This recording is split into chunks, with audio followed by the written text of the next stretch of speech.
Have a nice night.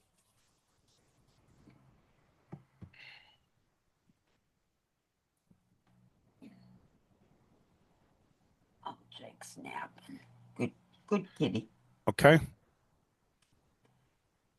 Are Away we we ready to go? go. We're Okay. ready, I Well, think. all right. Welcome to September 8th Scituate Conservation Meeting. I'm going to read a couple of things real quick.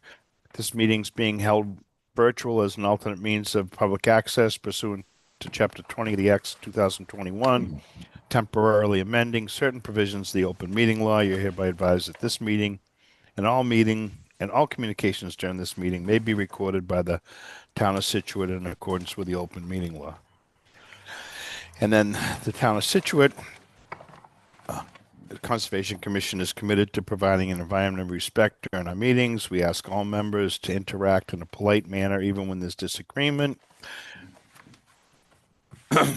We value the participation of our community and want all participants, including marginalized and minoritized communities, to feel welcome and respected.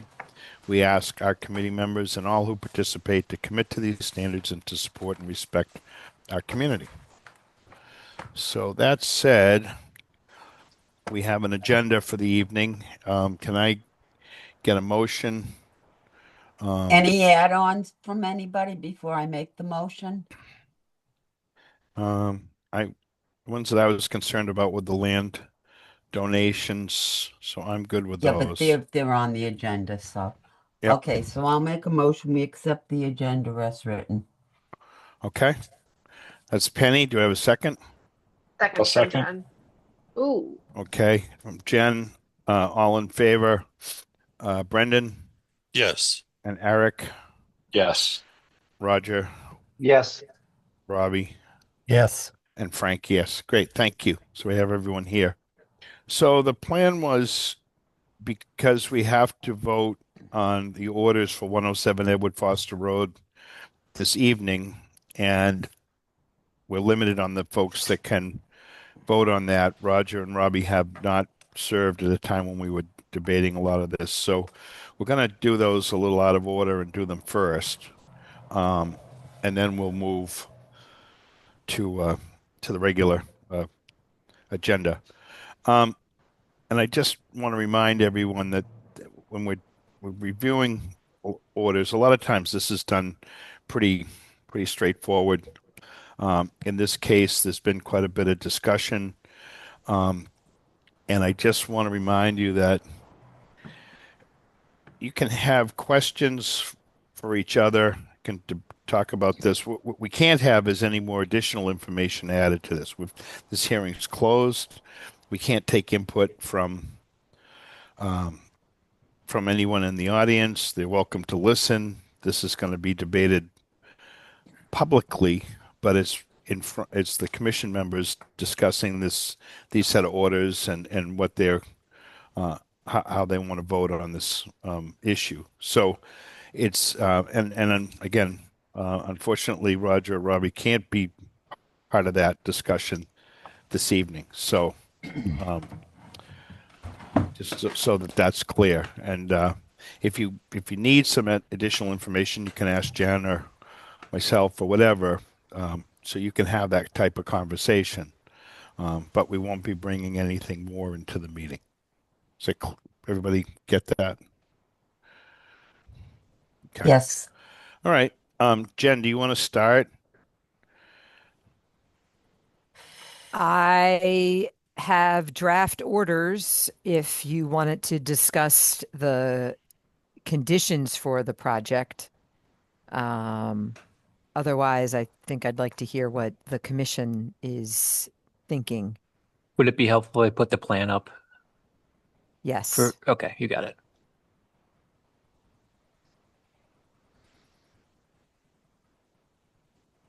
And then I would zoom in, please.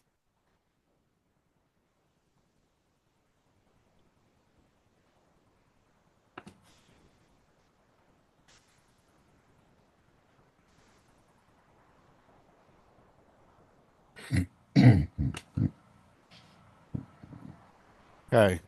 Um, well, let's see. Do you all have a copy of those draft orders? Yes. Yes. Okay. Um, so Penny, do you want to give us your feedback? My feedback is from past experience, this is a extremely sensitive area. We've been very fortunate, probably the past 6, 7 years. We haven't had a lot of major storms in the winter. I'm very concerned about this area because I feel as though Mother Nature's going to slam us again, like she did. I can't remember what year exactly it was, but I was on the board. Frank, I know, was on the board. And we had one storm after another in the winter, and the marshes, everything was an absolute disaster. Um, in the sense of things being washed here, there, broken, so forth and so on. And I'm just very, very sensitive to these sensitive areas and feel as though we have to do everything possible to protect them. And I just am really having a hard time because I know what can happen down here. So that's kind of, it's just the overall plan. I really, yes, they did a lot of work and they moved things and so forth, but it still does not take away my concern for the marsh and the buffer zones there. I have great concern. Okay. Thank you, Frank. Thank you, Penny. Um, Jen? Uh, I don't think I have anything unique to add beyond what Penny has stated. Okay. Um, Brendan? Yeah, so um so a couple things. I guess what Penny has stated, and I appreciate, what they've done as far as their mitigation would go, but uh I just the whole idea of I think that building a house within feet of the highest tide that's below the coastal bank um is not in the best interest of the resource area. Also, um, I brought up the question of the lawn and what its status was, at the time of to make it pre-existing. I guess that was the November 1st, 1987 date. Uh, and I brought that up because of images that I had uh, spoke about here, from Google Earth, which are satellite images from a, you know, it's a well-known and trusted source for satellite imagery for decades now. I don't believe that the answers I got were sufficient. I don't believe that the applicant's word is sufficient proof of existing boundaries. I think the images show that I think it's in the Wetlands Protection Act, the lawfully existing on that date and maintained as such. It's that time. It seems that it was not maintained. So I have a real question about that. And I know that the applicant has given us additional images, which were not of great quality, but um, I felt like they bolstered my concern on that. So um, given those two things, I guess, that's where I am right now. Okay. Let's see, Eric? Yeah. So I think I'm going to start just with the orders. I think I have one comment on the order number 52 as it relates to the mowing regime. I would like to propose an edit to that. As written, it there's a number of things that I would just like to clarify because it does say mowing shall be conducted once annually, once every 3 years only in late October after the growing season is concluded to avoid impacts to wildlife during the growing season. I believe that was produced by the peer review, not peer review, I'm sorry, by Lucas Environmental as part of their mitigation plan. And I think just to clean it up a little bit, their suggestions, as heard from us, any mowing should be completed once every 3 years and to be completed in May of that year to not disturb overwintering wildlife. Now that needs to be sort of clarified with coastal birds. I'm not entirely sure what their nesting habits are, so that needs to be verified. Mowing can occur annually so long as it's a portion of the entire mitigation area within a scheduled rotation, whereas the entire mitigation area is completely mowed over a 3-year cycle. So just try and clarify that once annually. It can happen annually so long as it's only a percentage of the entire mitigation area. So that site that is mowed in that year won't be touched for another 3 years. And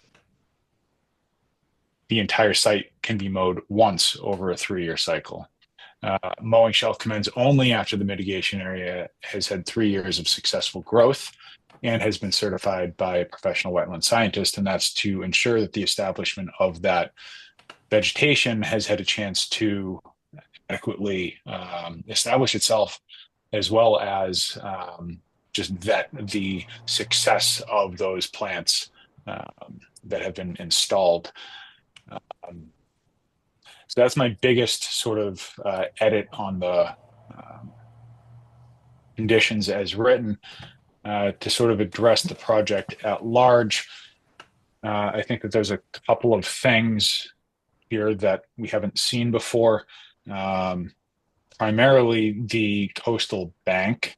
That is a interesting situation that I don't believe that we've seen before like this, though we have seen coastal bank on plans on the other side of the cliff over on Crescent Ave, and delineating that and adjusting accordingly. I do think that the site overall, with the mitigation area, that the applicant was very cooperative in adjusting with the request of the commission, as well as the moving of the driveway significantly enhances the buffer to the resource area, being the salt marsh, and I think also increases the viability of infiltration and uptake of water in that area due to native plant introduction and the root depths that you get with that relative to turf grass. I think also that the increase of habitat is something to also consider within that mitigation area.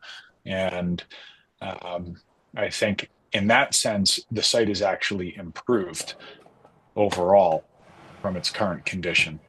That's sort of where I fall in terms of comment, both on the orders as well as the project at large. Okay. Pretty thoughtful. Appreciate it, Eric.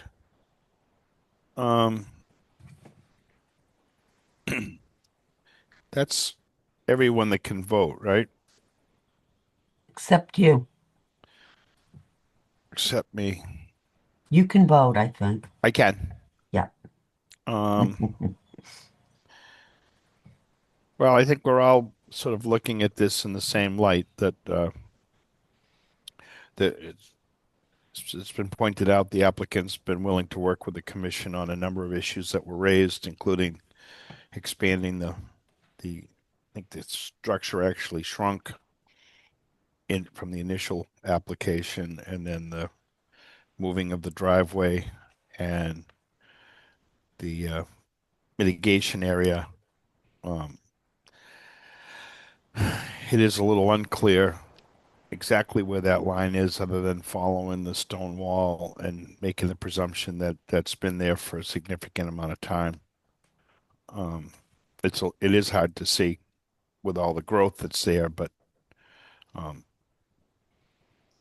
I think we did an ANRAD for this property. We accepted that line, and I really have never seen a situation where the line really moves very much. I know that that was a question, that whether the ANRAD had expired and whether or not that should have been addressed first, but um, I just don't see that. Um, the line has been reviewed by both the applicant's consultant as well as our peer review consultant, and I don't see any big changes. And the person that reviewed it years ago had done a lot of reviews for the commission, and they're a reliable source. I do kind of go back to this is sort of ground.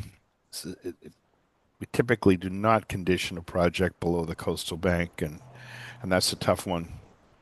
I realize it doesn't function the same as it does uh, on say the face of the cliffs where they face the ocean directly, but who's to say that that won't change in time? I mean, it's a small barrier beach that separates the harbor right now from the ocean.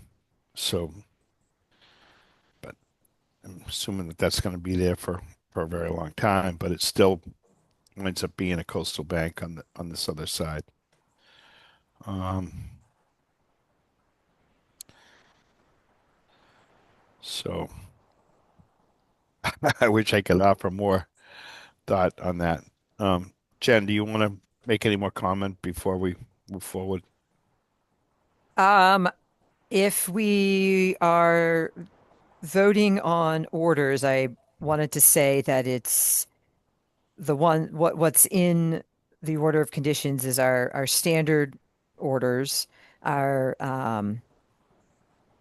mitigation orders that we usually have with specifics, such as what Eric mentioned and some of the language that came out of their proposal for the mitigation area. Other conditions were the driveway surface remaining what it is unless they come back to the commission, given that it's all jurisdictional. A surety to be collected for the mitigation plantings.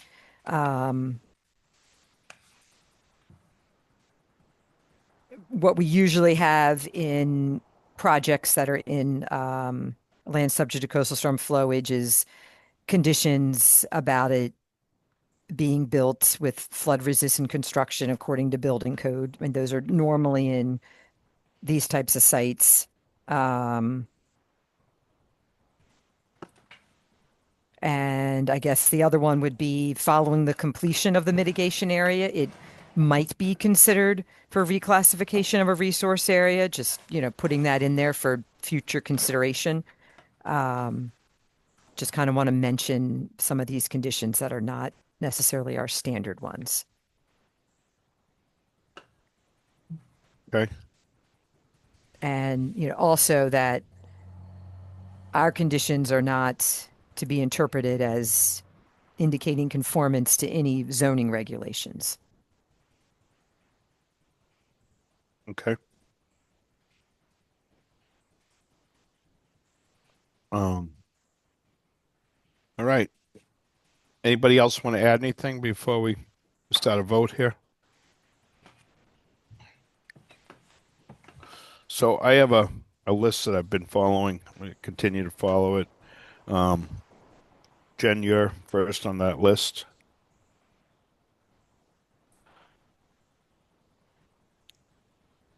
Frank, do you need a motion first? Actually, a motion would be good. Yeah, thanks. Would someone like to make a motion on the conditions for this project? I just want it made clear if I make the motion, that doesn't say whether I approve or disapprove, right? Well, I think you should make a motion, if you want to condition this project, you want to make a motion to accept these orders as written. If you, if, if you I, don't, then I think you want to make a motion to not accept those orders. Or Frank, yes, go ahead, may I Jen. interrupt? Sure. If the motion is issue the orders and the second is that is not to be the vote, then Right. we would go through everybody um, Okay. and get their yes or no. All right. So is this a motion to either accept or not accept the orders? Well, the Well, first motion off, should be, yeah. Sorry. no, I appreciate your clarification on that, Jen. So the first thing, we have a set of orders that Mhm. Jen drafted and it's been sent around. So if someone wants to make a motion to accept these orders, then we'll need a second. Once we have that second, then we'll go back and vote with the full commission. What So other motions could we make? the other motion would be to deny that. Well, if everybody votes no to the issuing of the orders, that's Or the denial. majority Right. vote to not approve the orders. Frank, So let me really, ask you a quick question. Let me ask you a quick question on this one. Is the outcome we're looking for is to get it to a vote or to determine if it should go to a vote? We have to have a vote. Okay. So if somebody is in favor, it's just in favor to take it to that vote. And then the other committee members can actually weigh in on that. Is that correct? But if no one actually makes the motion for that, then we can get another motion. Right now, I'm looking for a motion for someone to make a motion to accept these orders that they've received. If they Can want I to make that any, motion? I'm sorry, who's this? This is Roger. No, Roger, you or Rob can't, Okay. unfortunately, No, can't participate in this one at all. at Sorry. all. Okay. So we Yep. can't even help move it along. Okay. No. Okay. all right. Well, I will make a motion to accept the orders for 97 and 107 Edward Foster Road. Okay, that's a motion from Eric. Do we have a second?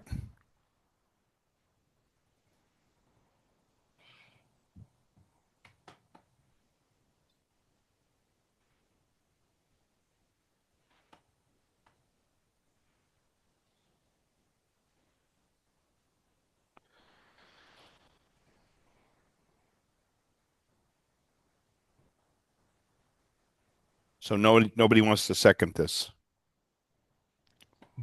And just a reminder, you're seconding it is not approving it. I'll second it. Okay. Second from Jen. So all in favor of these orders, we'll start with you, Jen. No. Okay. Penny, No. Brendan, No. Eric. Yes. Okay. Well, it's clear there's five folks and there's three voting no, so it doesn't pass.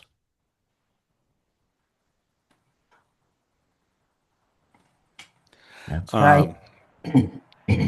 So I guess we'll ask for a second motion, the motion to deny the project. I make a motion to deny 107 I'll second that. Edward Foster. So that's a motion from Penny, second from Brendan. Brendan. All in favor. Jen, Yes. Penny, Yes. Brendan, Yes. Eric, No. Okay. Um, well, I think Got that's this right. clear. So, I don't think there's anything more to discuss here. Moving on. All right. Thank you. Thank you.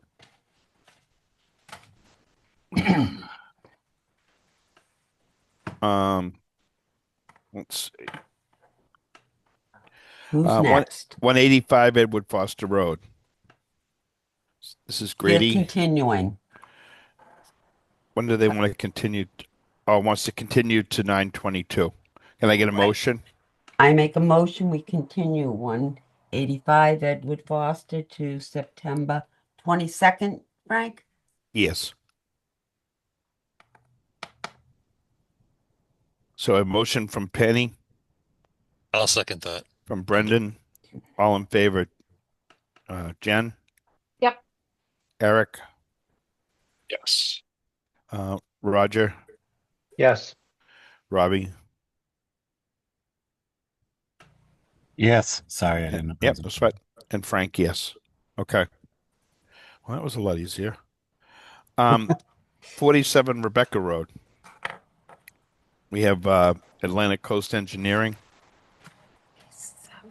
Yes, I am unmuting Jed and whoever else is on the team for this. If they want to raise their hand, I'm looking for people. Hello, Jen. Roger Hoyt, please, and William Eddies. Okay.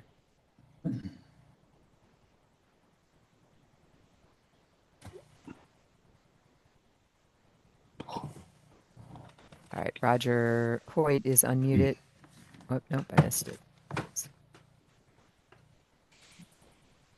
I do think we received some revised plans a week ago, and that is should be what's on the screen with some adjustments made from the previous meeting. We can't. Hold on. Huh? Can you hear us? Yes. Roger Okay. Hoyt? Oh, good. Thank Okay, we can't seem to activate our video, but thank you. So here's Roger Hoyt. Okay, good evening, commission members. Jed Hannon with Atlantic Coast Engineering for the record, registered engineer. Can everybody hear me okay? We got you. Yes. Okay, great. So the commission had some comments at the last hearing. This project, obviously, it's by the lighthouse. It's in both the VE 16 and the AE 15 zone. So the FEMA requirements are open flow and concrete piers or wood pilings. In this case, the structural engineers designed driven steel H piles encased by concrete. This is really no change from what was submitted previously. So we do have that open flow concept. Roger will eventually talk about the open enclosures that comply with the FEMA technical bulletin. We can get into the details on that a little bit later. We did adjust and edit the site plan. Commission members had a few comments. If I could just go through those bullets on the surfaces.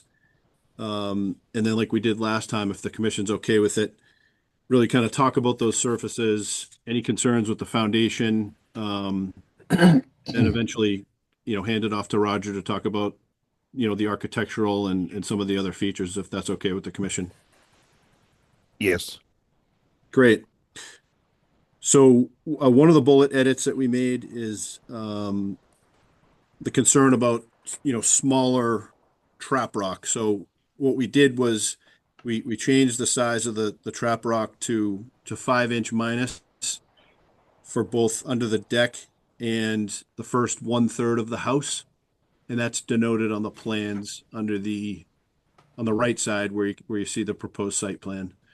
And then the other 2/3 of the house underneath, again, it's all open. What we have proposed, as we did before, is pervious pavers with cavities, right? So they're not solid pavers. They have cavities, and the detail shows the 3/8 washed stone in those cavities. They were the most porous, commercially available pervious pavers we could find from a company in Hingham. Roger actually went by the store there to make sure that they were commercially available and they met the requirements. So that's what we have proposed under the house as well as in the driveway. So we switched what was in the driveway from porous concrete to these pervious pavers as well as under the house. So we removed the note under the house that said porous concrete, and that's proposed as all pervious pavers for the 2/3 of the house that's closest to Rebecca Road. There was also, Frank brought up a question regarding, there's basically on the left side of the house, there's a walkway with literally 2 steps up. I could share the pictures, but I know most of you have been out to the site, so you're familiar with it. But there's 2 steps up on the left side. There was just some coordination issues between Roger's drawings and our site plan. And you can see that in orange. So that's been resolved where we're dimensionally, we're in alignment. So those are the updates that we made to the site plan. I'd be happy to answer any questions on those updates. And if there are no questions, Roger could talk through, the exterior of the house and some of the other architectural features. Thank you. Thank you.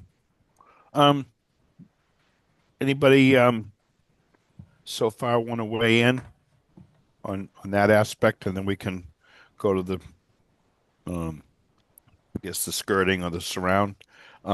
Jen Smith, do you want to comment first?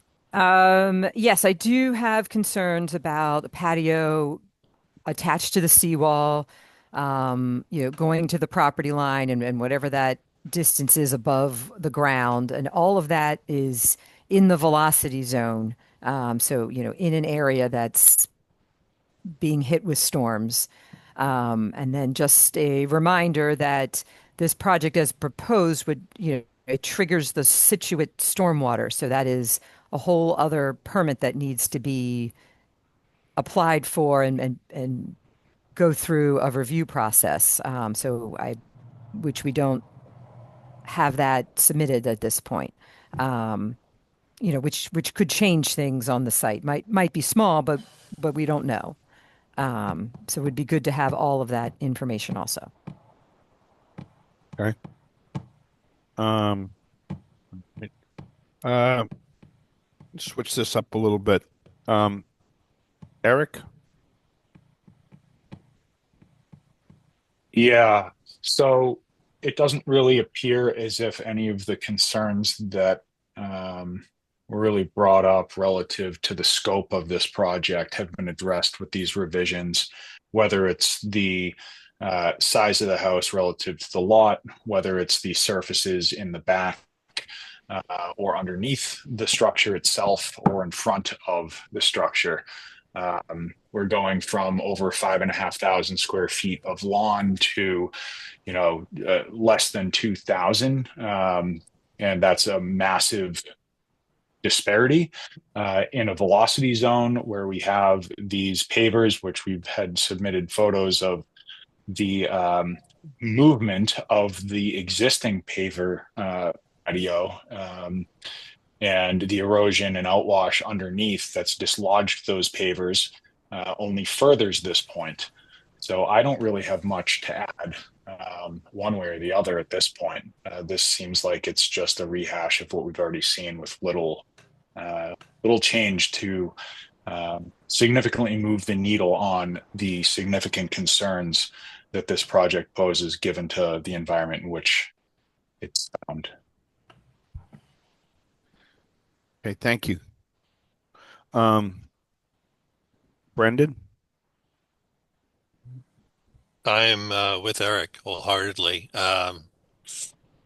This is compared to what was originally there. We started with enlarging the patio a bit, but this is, it's an enormous change. So there's a lot of concern for me, and I don't really see any like mitigation. We're taking away all this lawn, and we're adding a lot of pavers, although pervious. I'm not sure they're going to hand how much of this sand and debris are they going to handle before it's no longer pervious. Okay. Penny? I agree with both Eric and Brendan. Um, I just don't understand why all this hard surface is necessary in this, especially in this area between under the house, the driveway, the patios. It's just way beyond me. And those pictures that we were sent from a minor storm showed what Mother Nature can do in a minor storm. I'd hate to see what it would do in a major storm out there. I'm just very disappointed. Thank you. Okay. Jen? A quick question back to Eric. Eric, your numbers, and I probably could have done this math myself. Your numbers on 5,000 square feet of lawn, was that including the uh was that reflective of the patio and driveway that were not permitted, or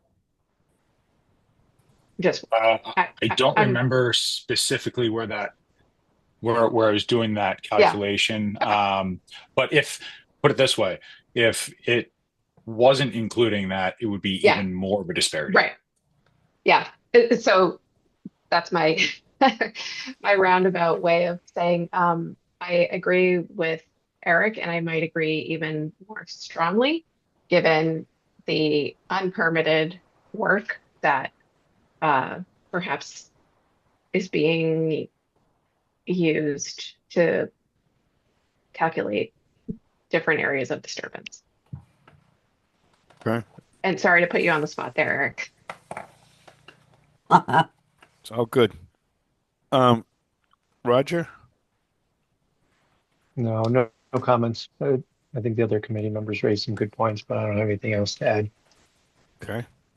Robbie? I had a question relative to the gentleman that was presenting the revisions.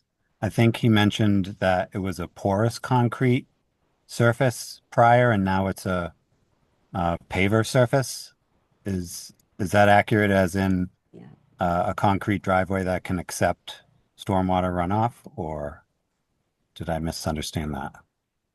Okay, so what we had proposed previously was a porous concrete surface for both under the house and in the driveway. And so we've modified the plans to only show pervious pavers with cavities in between for both the driveway and for 2/3 of the foundation footprint closest to Rebecca Road. A pervious concrete should have similar infiltration characteristics as a paver product, but would not have the concern about becoming dislodged, if I'm understanding that correctly.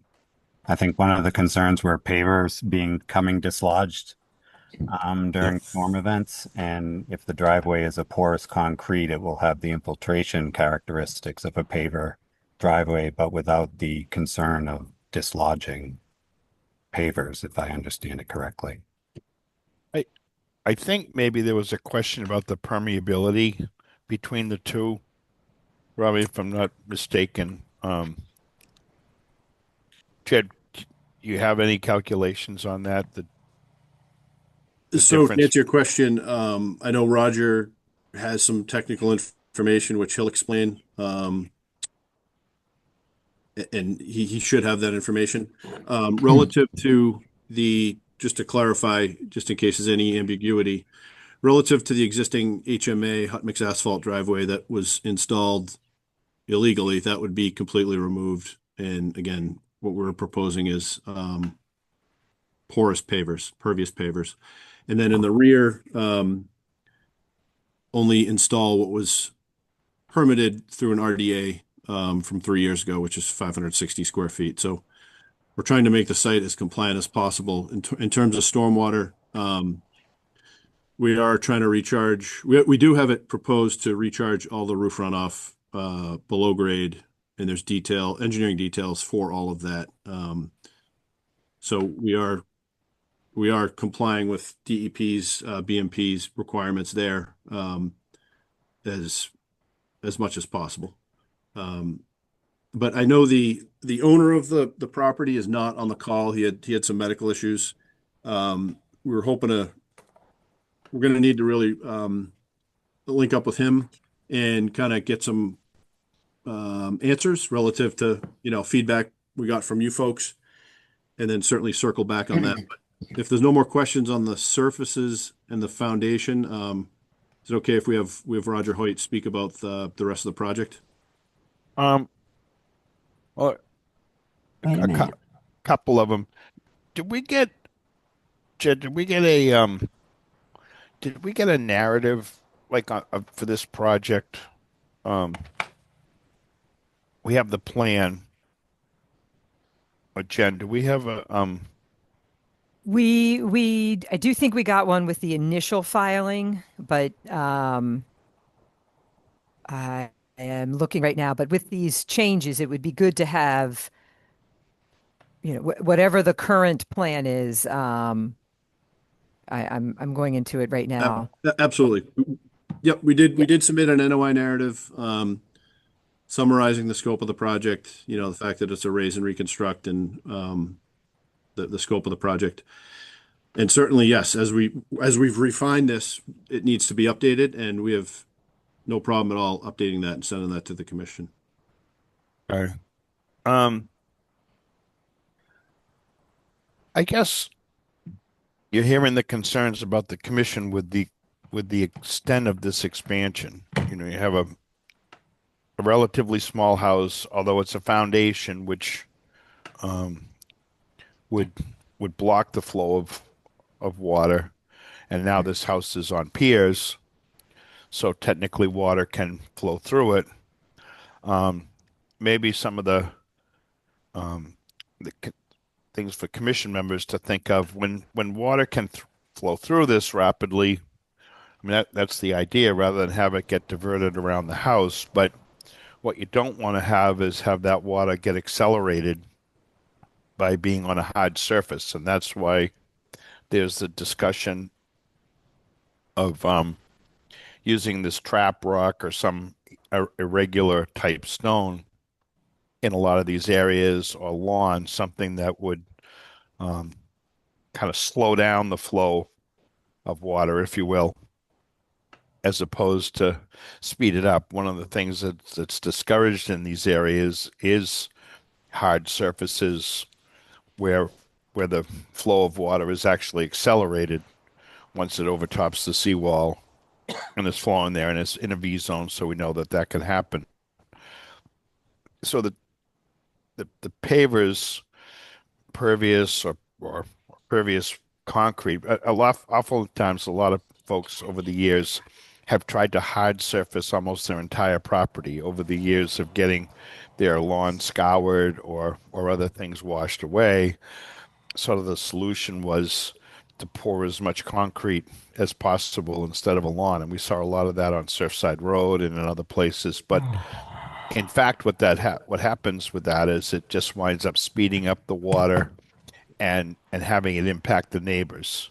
So along with looking at this from this particular site, we also think about how this is going to impact others around it, and will in fact this actually make this or have a greater impact on maybe folks across the street or beside it. So part of the review would be the impacts, either positive or negative, this sort of development would have on this area, on this resource area.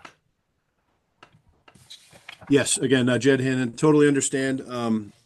If the commission's okay with it, given that we're on the third or fourth meeting for this, if the commission's okay with it, I'd prefer to do a straw vote so that we can give crystal clear guidance back to the owner relative to surfaces.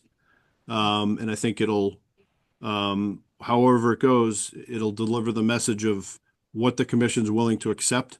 And I think that'll at least help move this piece along.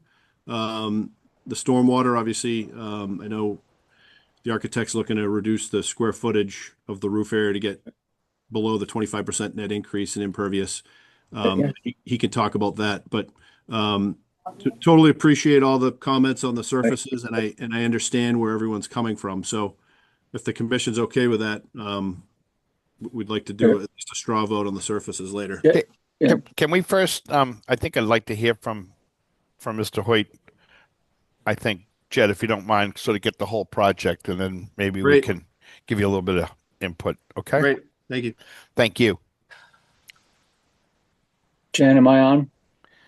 We can hear you. Okay, thank you. Yes, Roger Hoyt, architect for the Hornbrooks. We've done quite a bit of research on this particular property and the proposed house. And actually, there's sort of glad that Mr. Simmons, I think his name was, that sent the pictures because it really proves the point that we've been trying to look at here, and that is that the vertical concrete patio wall and the vertical wall at the stairs on the left-hand side, as you're looking at that plan, basically caused all that displacement of the pavers when in that storm that was shown, and we have gone great detail to eliminate all of those vertical surfaces by the 2.5 foot patio wall, solid concrete patio wall, and the area at the low end of the pervious paver patio at the back, where there was also a 12-inch high retaining wall would be basically removed, and the lead side from the water is open. The decks on that backside are there 2 levels, and there's a 2-foot opening between the lower deck and the upper deck, as well as the lead edge of the lower deck open for flow of water. Hey, Roger. Yes. Jen, if you wouldn't mind, could you just scroll down? We did a combined PDF, which has the architecturals, and you should be able to see the profile view. I think a couple pages down here. Yeah, the profile, I think I think it's the next on the elevation sheet. There you go. Is that what you want there, Roger? Yes, that's good. And there's Okay, also excellent. the section on A12 would be helpful too. But the right. The idea is that you allow water to get in at all 4 sides. The street side, where there are no doors on the or panels on the front face on both sides. You have more than 50% of those sides open to grade, and and the seawall side between the 2 decks. And it may show a little bit better on the A12 sheet, Jen.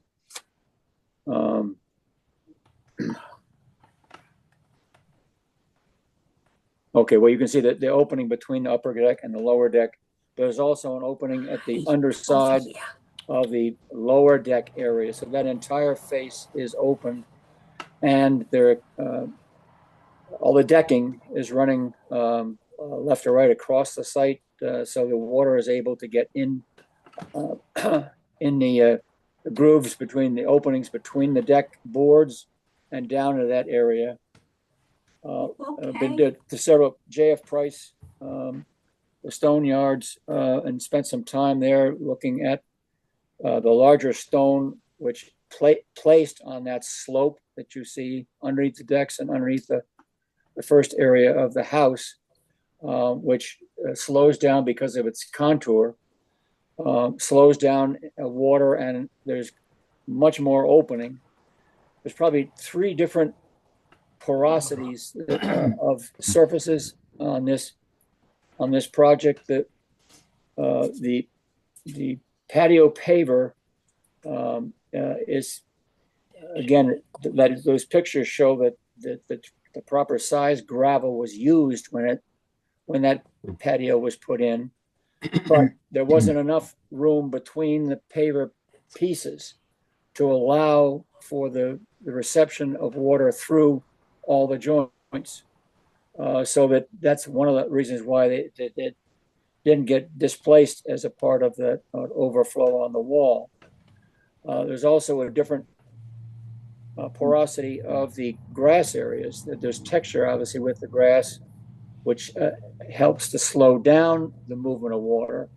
But because that grass is with a loamy consistency underneath it, it doesn't lend itself to taking as much flow through directly into the areas below the surface. And then the best part of it is the trap rock that's placed so that there's plenty of room around each of the stones to take the water flow, but also slow it down as it's going across that surface. So we tried in those areas to make this certainly better from that standpoint.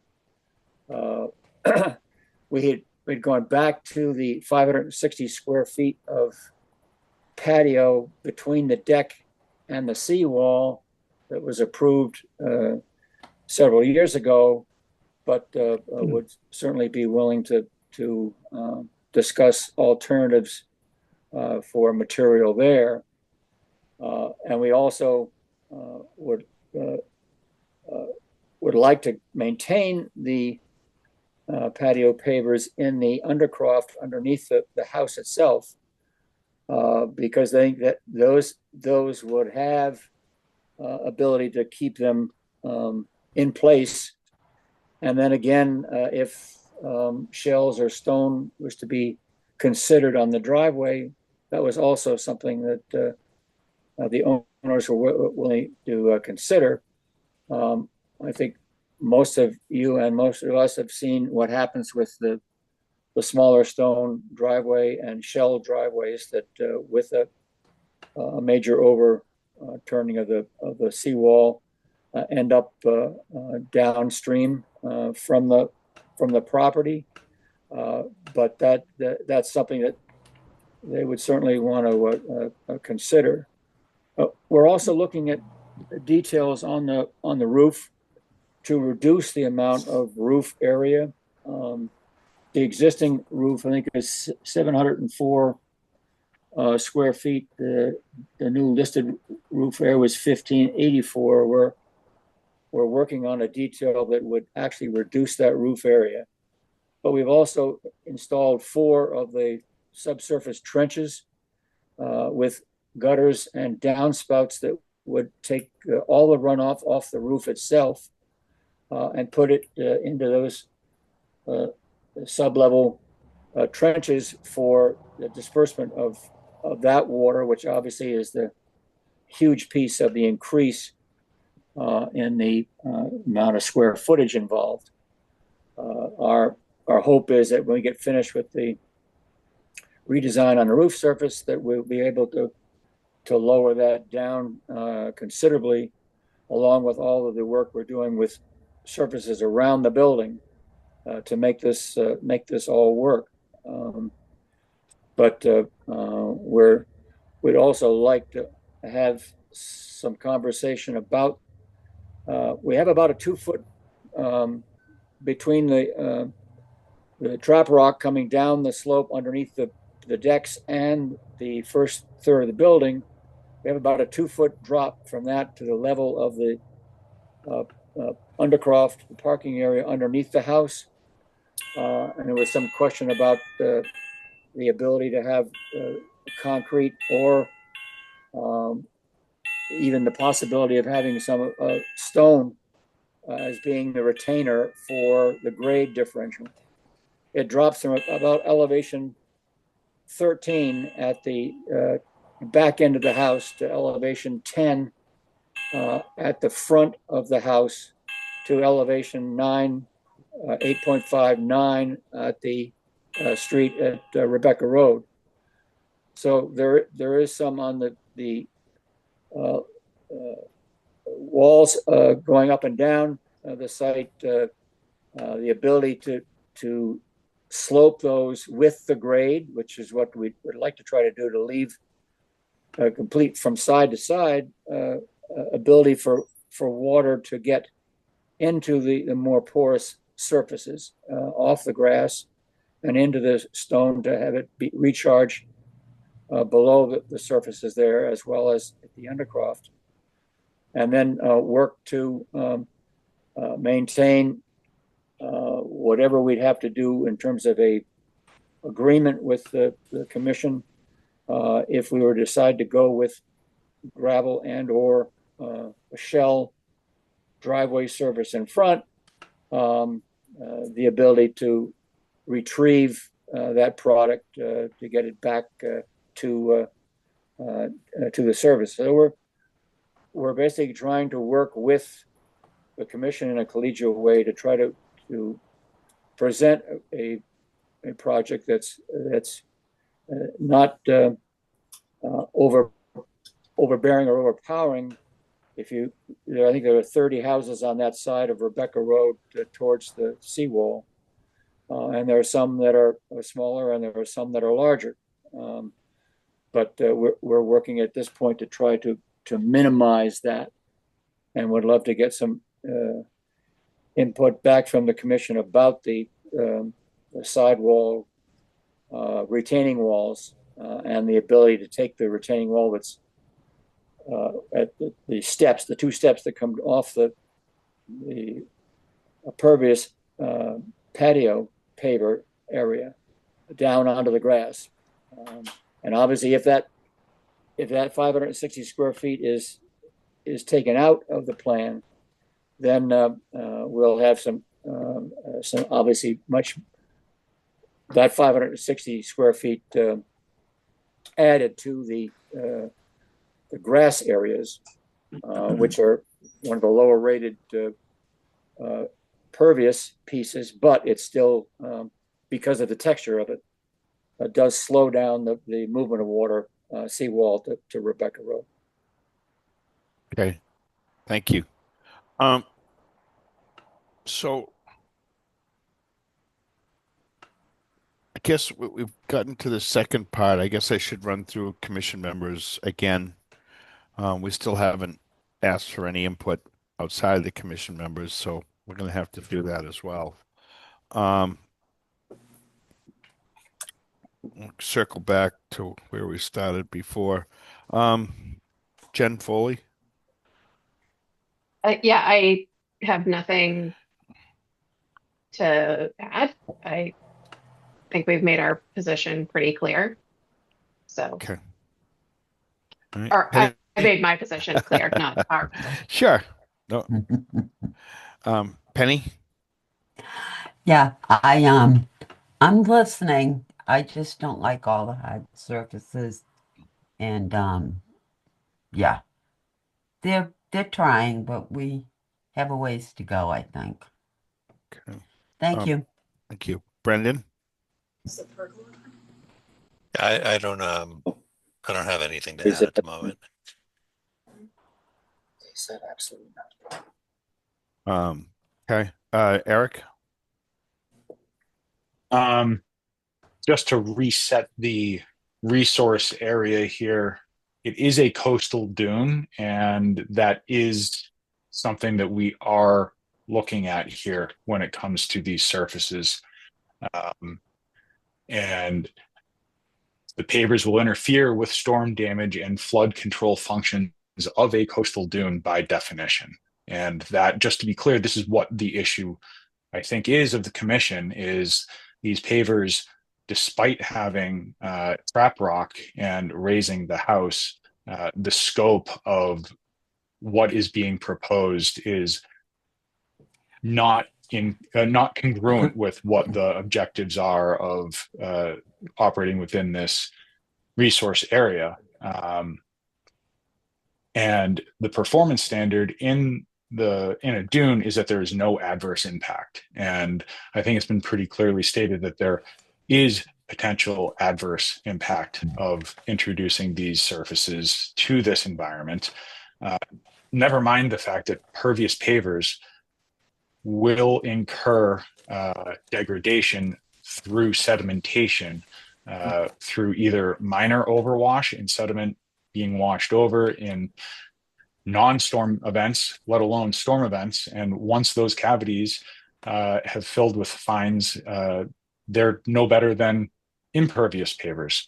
Never mind the fact that the grass areas, and despite what has been argued about the loamy sand not being as pervious as what it sounded like was being presented as the pervious pavers, it does slow the water down, which again is critical to what we're talking about in this dune environment. So yeah, I don't need to keep repeating myself on this one, so I'll just leave it there. Thank you. Roger? Yeah, no, I think just Eric's kind of teed a lot of it up. I guess my question is, and I'm looking at the lot coverage and the existing grass and they proposed. I guess the question is why does there need to be such a reduction in the landscape as it is today and by adding pavers? Like is it all about the parking underneath the dwelling, or is there something else that I miss? No, it's all about the parking. Okay. I guess that question. I think that's a good question. Let's I think your point. That's a good point. Let's keep it at that for a second. Okay, I'll make a point versus a question. All right, and then let's get to Robbie. We'll see what we have for any public comment, and then maybe we can kind of pull this together pretty shortly and give them some thoughts, if you don't mind. If that's okay. Robbie? Nothing for me on this. Okay. Do we have anybody in the audience on this one? Mr. George Simmons has raised his hand. I can unmute him. Okay. You are unmuted, and then there is somebody else also after George.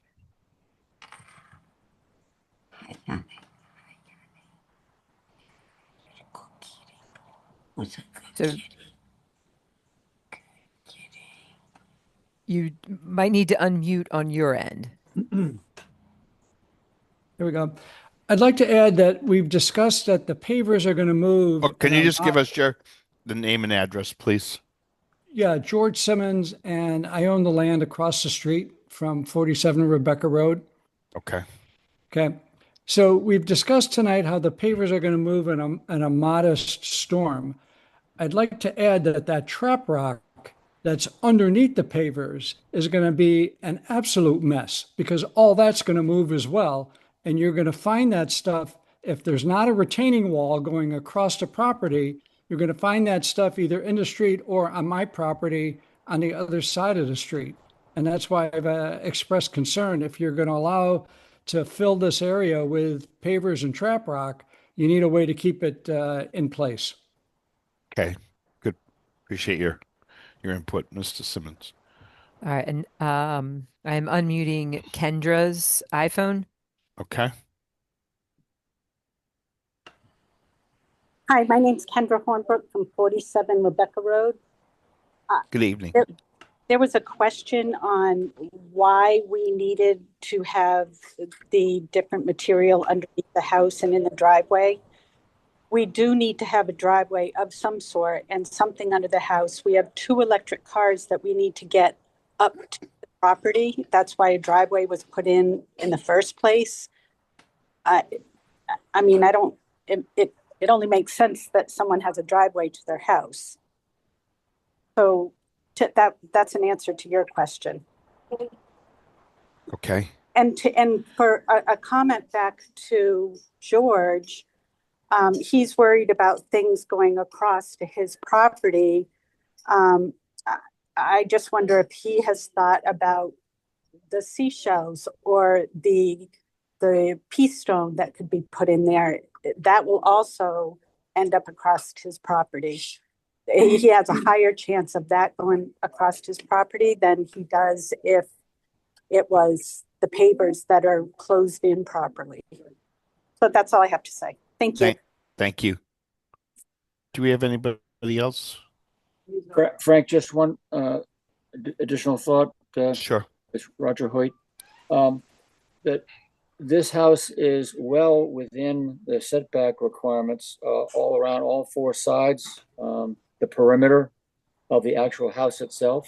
Mm-hmm. So I just wanted to bring that to your attention, and we are willing to work with the commission to try to come up with a series of materials and details and final design to make this work for the landowners as well as for the town. So we make that offer in a sense of trying to work with you all to have this be a successful project. Thank you. Do we have anybody else? Can I try to summarize this just a little bit, and then maybe this will help the applicant? And if anybody else feels like I missed something, please say so. So this is a tough one because the property that was here before was really minimal amount of disturbance on this property. It was a small home. It didn't even have a formal driveway. It was a seasonal, apparently more of a seasonal house, and it did have a full foundation, or a foundation. It's not on piers, but there was not a lot of disturbance or changes on this piece of property. So that's sort of an obstacle a little bit for the design folks trying to work around this. I think it gets a little difficult to see. We've asked them to not. We can't take into consideration the driveway that they installed because that's a violation, and there was also issues with the patio that wasn't installed in accordance with the original permit. So they have sort of a minimal amount of disturbance on the existing property. One of the things that we've always encouraged folks to do is elevate their home. And certainly this is getting a home up so it allows for the free flow of water. But then we start to talk about the complications with that. So it's a significant change on this piece of property. I think Jen's point about getting a stormwater piece worked into this, and um, to Mr. Hoyt's latest comment that they are meeting the setbacks, although part of the the development is still in the V zone because the existing house was there. They're holding that line of the previous structure, but then developing the site quite a bit further, both in width and then in depth. So I think the gist of most of the commission members and is that there's just an awful lot of development and an awful lot of hard surfaces being placed in an area that didn't have that before. Understand the applicant's desire to have a place for to park and to have their cars and all that, and try to come up with a solution that might work a little bit better, and to look at some of those areas and see where this could be better tuned uh, for this area. Anybody want to add to that before? No. Kendra Hornbrook did raise her hand if we want to hear her Sure. comment. Okay, I'm unmuting you. I just had another thought. I'm not sure George Simmons understands what trap rock really is. I think he's thinking it's the smaller sand that's underneath the pavers. Can someone explain to him what the trap rock is so he understands it? I'm not sure. I could be wrong. Well, so just for all the commission members and in the audience, so a trap rock is a larger crushed stone. In a driveway that you might have a crushed stone that might be half-inch crushed stone or three-quarter inch or 1 inch. In this case, when it jumps up to a larger size, they typically call it trap rock, and this is 5 inches or smaller. So this is a larger stone. The idea is it might not get displaced as easily. It could also hopefully um, reduce the real flow of the water. It would sort of agitate the water or have a similar effect as maybe a lawn or other vegetation. Um, but it's a tough spot no matter where you go with that. But your point is that if the driveway were shells or something, that would certainly wash out as well. Um, and be probably more prone to washing out into the street, I think is what you're saying. Correct. Okay. Any commission members want to add to this before we, and does the applicant have any specific question that they want to try to get answered? Well, I think that it's Roger Hoyt again, Frank. That the issue about the retaining walls. I mean, the point about the trap rock is well, those rocks are basically placed like they would be in a riprap. And I think, as you know from construction, that's much less likely to move around. And the point is that it does slow the flow of water. That's pretty well been proved, and that we would be more than happy to have the commission and or a consultant of the commission be present when that work is being done, so that there's oversight both on your part and our part that this is being done in the best possible manner to make it work as well for everybody. Okay. I mean, I understand the theory with the trap rock, and I think it's a much better choice. It could even be bigger in my mind, other than it's hard to maneuver on. But trying to find ways to slow the velocity from overwash. I'm not an engineer, but I think that the hardest part is just the size of the expansion, the amount of the expansion, and compared to what was existing before is one of your biggest hurdles. I don't know what else we can say about this evening. Maybe get some more of that information, take a look at the stormwater aspect. If there's any other additional information you want to put forward, I'd consider that. And I'm not sure what you're asking of the commission with regard to the retaining walls, Roger.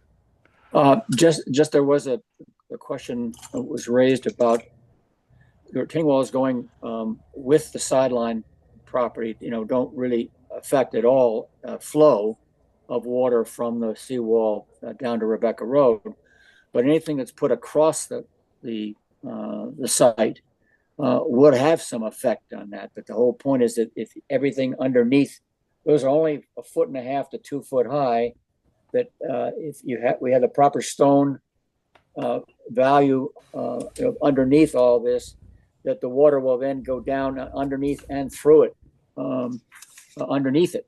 So that I think that would make some sense. I just wanted to make sure that those parts of the so-called retaining wall areas, obviously the whole issue of that retaining wall at the Rebecca Road side of the pervious paver patio, if that gets changed over to grass, that whole entire area disappears from from a problem and goes back into the category of grass and with the porosity of the grass and its subsurface. Okay. Well, why don't you and work with Jed, think about the calculations, the area, all that, see if you can put that, you're gonna get a narrative together. Um, look at those materials and then get back to us with that. Any idea how much time is needed or what we have available for another hearing? The next available hearing is October 20th. I just got 4 new filings that filled up October 6th. Okay. So we can make a motion to go to October. Is October 20th enough time for you to put together that information? Yes. Yeah, it's plenty of time. Okay. And there is one more hand raised if you want to hear that comment from Go ahead. Trish. Trish, I'm going to unmute you. Hi, this is actually Jay Farrell. Trish is my wife, 51 Rebecca Road. I'm sorry, your name again? Jay Farrell. Good evening. Hey, good evening. So I'm a little confused. You guys keep referring to the size of the project, the size of the project. You're not talking about the size of the house. You're talking about, the water flow and everything in that regards, correct? No. Well, there's a lot of things that happen here. There's a whole that the former location had very little hard surfaces. It had a lawn that went all the way up to the house, and Yep. so I lived 2 doors down. I know what it looked like before. I know what it looks like now. So now there's a proposal to put a lot more harder surfaces in terms of pavers, in terms of roof area, deck, the whole So the percentage of disturbance or changes here is very significant. So, okay, one point. I heard I heard someone talk about the roof area and the water that comes off the roof and how they're gonna sink that into the ground directly. So I'm not sure how that's done, but that's been addressed, and the owner seems to be asking feedback like, does that resolve your issue with the roof water? So Also, the town of excuse me for 1 second.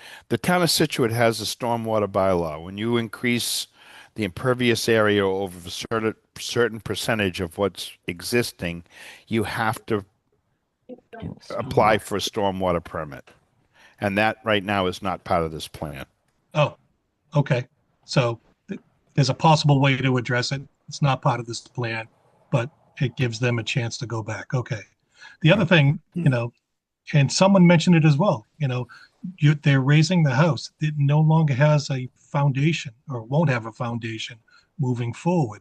So all the water that's coming over the seawall is not going to be funneled on either side of the house. It's going to be going under it. And that was a positive note that I made, that we encourage folks to elevate their home, and it's probably the most positive aspect of this project, other than obviously. But that in itself is gonna. I mean, if you're not funneling the water on either side of the house, or forcing it to, go that way, and you're going to give it access, to. It's something that instead should of forcing it around and going under. That's correct. And the spread of that is going to be much, much larger than exists at this time. And it seems like, no one seems to be giving that any more weight into their decision, because if they just left the house the way it is, you're still going to get the water coming over the wall. It's still going to go force down either side, and so on and so forth. So I think that's the point that I did bring up, that we're going from a house with a solid foundation to a house that's on driven piers, which is the type of foundation that we want to see in this location. So that is a positive aspect to this project. All right, cool. So now when the homeowners say, hey, this is our plan, we're looking for specific feedback. I haven't, other than, hey, I don't like this. You don't like the driveway, you don't like the pavers, or George doesn't like the pavers and the rock underneath. Oops, sorry, I'll slow down. I think the owner was looking for, well, what are you suggesting? What is the compromise here? What's the workaround? And all I heard was, well, you heard my opinion on this, and the next committee member that gave said the same thing and so on. I didn't hear the specifics about, hey, So the commission's not going to design a project for someone. What is what they have to show is that they're not going to create more of an issue than what's there now. And I think that maybe there's some calculation that can go into that, showing that there is now a wall and then that pushes water around the sides, which could create more of an issue, and they can show that. But there's also an awful lot of hard surface that's being proposed in an area that did not have that. And so how do you mitigate that?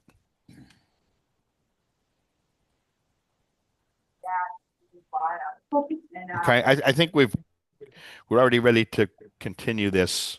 And I think the applicant understands, or their engineer understands what they have to put forward. No, I don't think. Well, I don't think we can engineer this anymore, or we're not going to be in the position to do that. The engineer has to do that. There's a stormwater issue that still has to be addressed on this, and I think the engineer needs to show what the positive pieces are in putting this amount of pavers and surfaces on this site. No, understood, Frank. Thanks for all the feedback, commission members. We'll get with the owners and the architect and make some updates, certainly, and address all the comments. And we'll look, again, we're considering lowering the square footage of the roof for this to comply with stormwater, and we'll circle back. And that revised timeline continuance works fine with us. Thank you. Okay. Thank you very much. Do we have a vote yet? Did we vote it? No, we haven't even made the motion. I make a motion to continue 47 Rebecca to October 20th. Okay. I'll second that. From Brendan, all in favor. Jen? Yep. Eric? Yes. Roger? Yes. Robbie? Yes. And Frank, yes. Okay. 190. Thank you, Commissioner. Thank you very much. You're welcome. Thank you. I gotta take a 3-minute break. 3, go.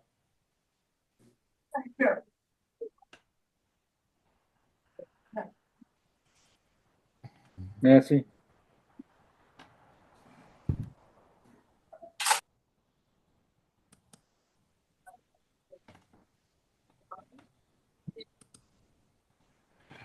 Oh, shoot.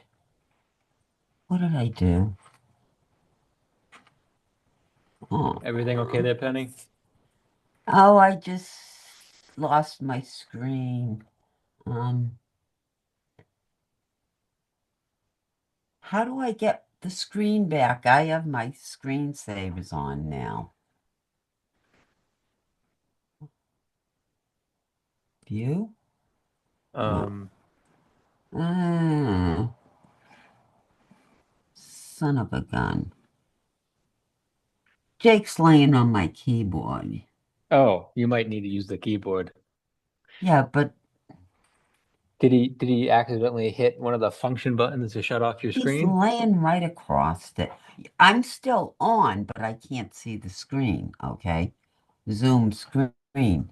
And it's wait a minute. Let me see here. Oh, penny. Jake, he goes. Oh, I got it back. Thank you. It came back. You're welcome. I don't know if I did anything, but you're welcome. Well, you talked to me. Okay. And Jake got up off the keyboard. Jake likes to lay on the keyboard. Mm-hmm. He wants the Don't have- attention. Oh, aren't they weird? I'm gonna move the keyboard, except I'm charging it. It's my new keyboard. My fancy pants. Oh, boy.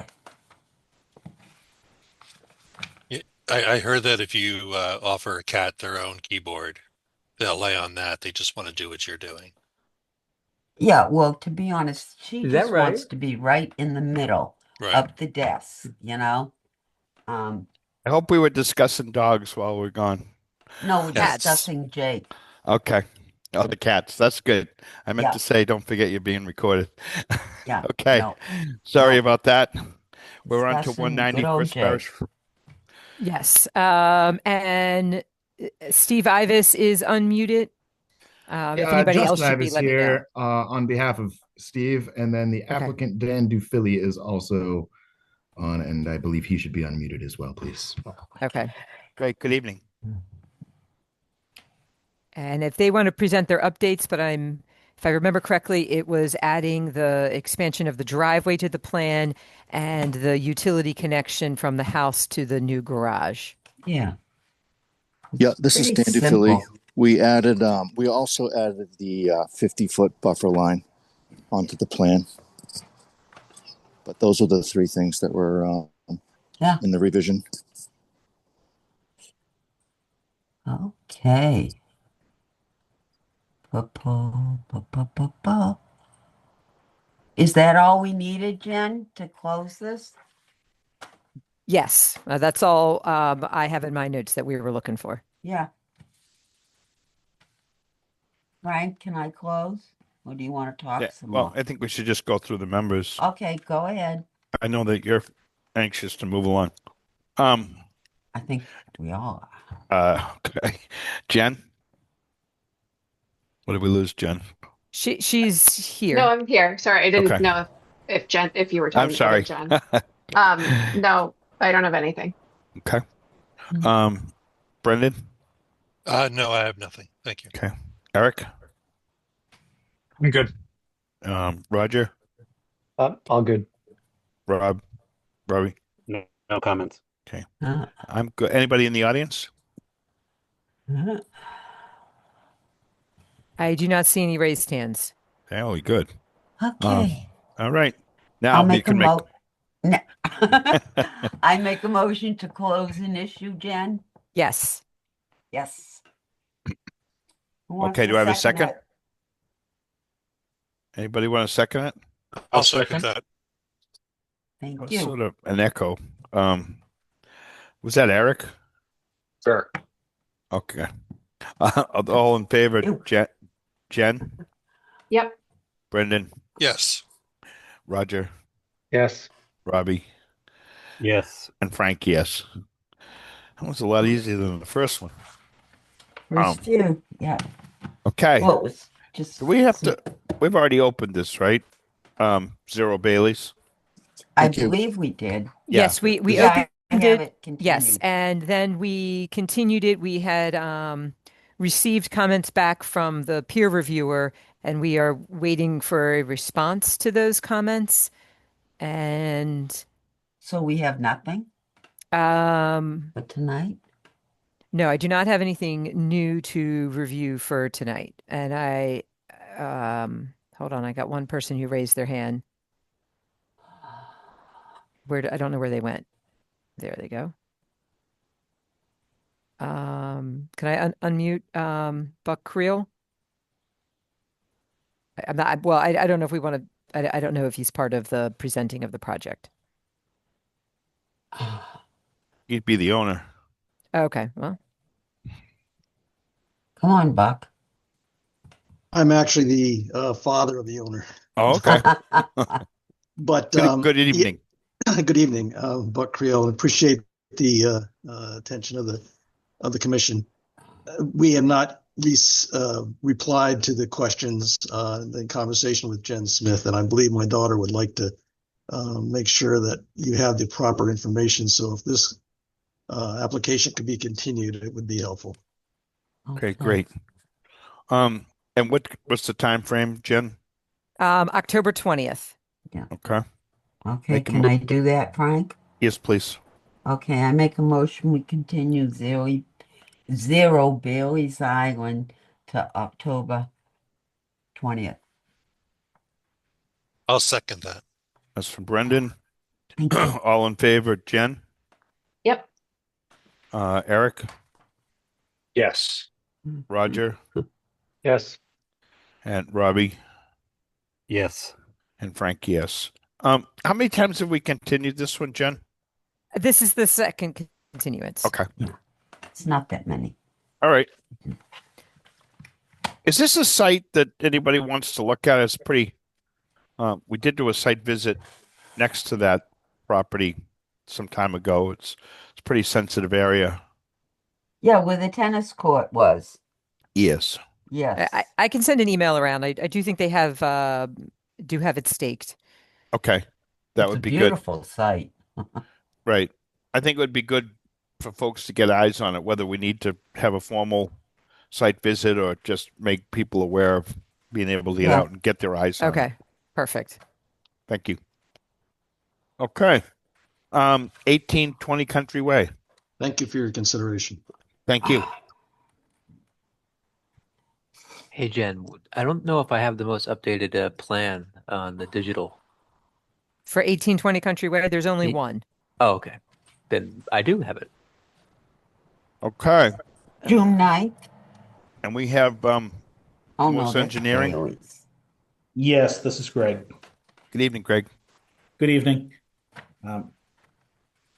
For the record, Gregory Morse, registered engineer, Morse Engineering, representing the applicant Jim Trends.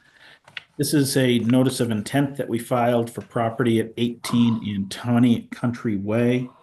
I expect this will ultimately get continued. We do have filings in with the planning board. We've had one meeting with them. We're going back in early November to meet with the planning board again. The project itself is the raise and reconstruct of the property at 18 and 20 Country Way.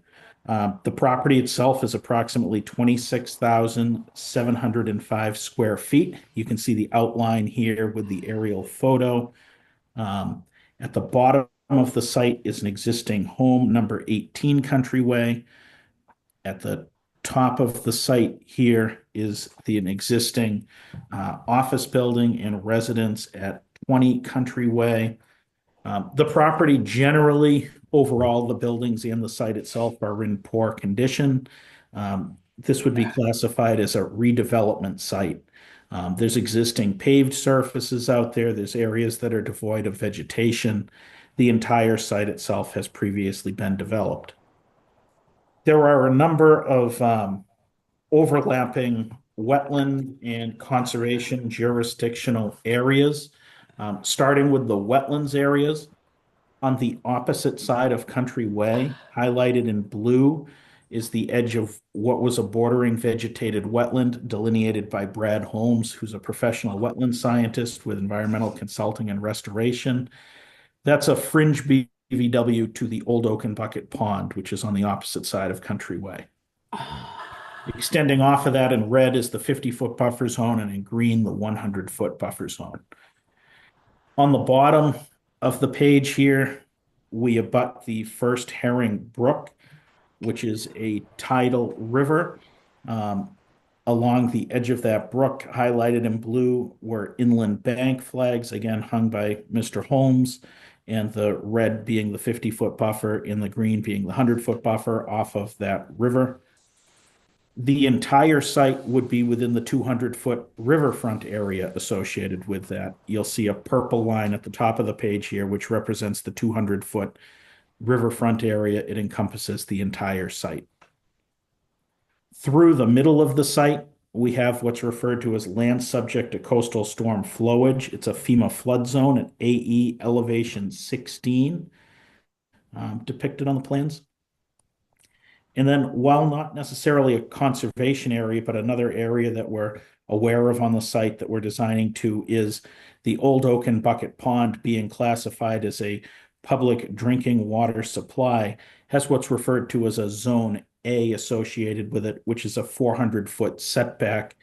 There are certain drainage considerations to take into account with that 400-foot setback. The entire site is within that Zone A location. So the proposal here would be to take down all three of the existing buildings at the site and construct one new multifamily building. It's a 5-unit building, which is the by right. It's actually smaller than the by right density allowed in the zoning district. If you flip to the next plan page, or two more plan pages, here we go. You can see the gray shaded area represents the location of the proposed building. And just below that, we have a new proposed driveway and parking space area proposed. You'll notice that the parking is further away from the river than the existing conditions. You'll notice that the building is further away than the existing building at number 18 Country Way.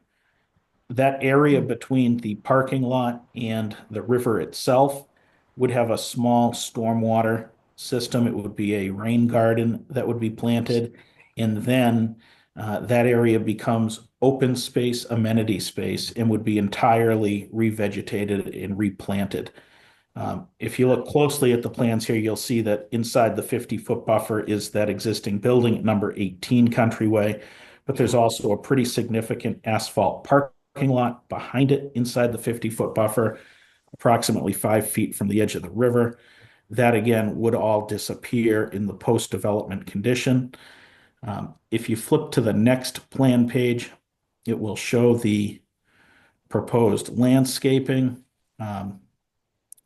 What's highlighted in that darker green area next to the parking lot is the rain garden outline essentially. And then in the maroonish reddish color along the river there, all becomes vegetated, open grasses. There are a couple of trees and benches that would be planted along the edge of the river. It would mimic on the opposite side of the river what the Historical Society has planted and maintains as a park space. Nice. So this project as a redevelopment proposes less impervious surface than what's there today. It's a reduction in impervious surface. Furthermore, all of the work is further from the wetland resources than what exists at the site today. And it proposes a stormwater system in compliance to the maximum extent practicable with the DEP standards where there is no stormwater system available at the site today. We did receive the review letter from Lucas Environmental on behalf of the Conservation Commission just this weekend, and we'll be preparing a response to that letter. We also have the Planning Board, which is conducting a separate peer review with Horsley and Witten and doing a review of the stormwater aspect of this project as part of that. We'll be responding to that review as well. I can go over any specific questions or comments, take any comments from you, and then we'll incorporate those into a revised set of plans. And I expect that we would continue this to your first meeting of November for a continuance date. Now turn it over to you, Frank. Thank you. Thank you, Greg. Before we go, I should just, I don't think it's an issue, but I have an interest in a piece of property on the other side of Ford Place. So I'm not in a direct abutter, but No. I'm fairly close to it. And I don't think it's going to have any impact on my decision, but I just want to make sure that that's noted. And my father grew up in that little house at number 18 as a boy. There you go. So let's see. Jen Smith, do you want to start with anything? I think it's don't know that I have anything specific to add. Like Greg said, we got the comments last Friday, so going through those, we did do a site visit about 2 weeks ago. So you could see on the area that abuts the brook there that there's quite a lot of invasives growing along that bank. A lot, if it's not all paved, it's pretty much completely paved behind the structure that's there. So a lot of room to improve, but I think that's in some of these notes from the reviewer about wanting to have a plan to handle the invasives to kind of add to everything else. But otherwise, we'll look at the comments as well, and we'll let Morse know anything else, and agree with his time frame of continuing to November, so we have more feedback from kind of all directions for the next time we talk about this. Okay. Thank you. So let's get started through the members. Brendan?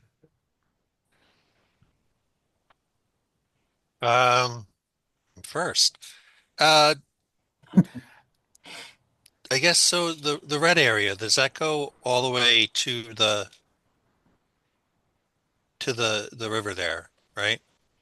Or is it So the edge of the river essentially is that blue line that you see. okay? That's the top of the bank, and the bank at this location is armored. It's completely riprap and boulders built up at this location. Okay. So we're essentially keeping basically a 5-foot setback from that armament. There are a number of mature trees there you can kind of make out.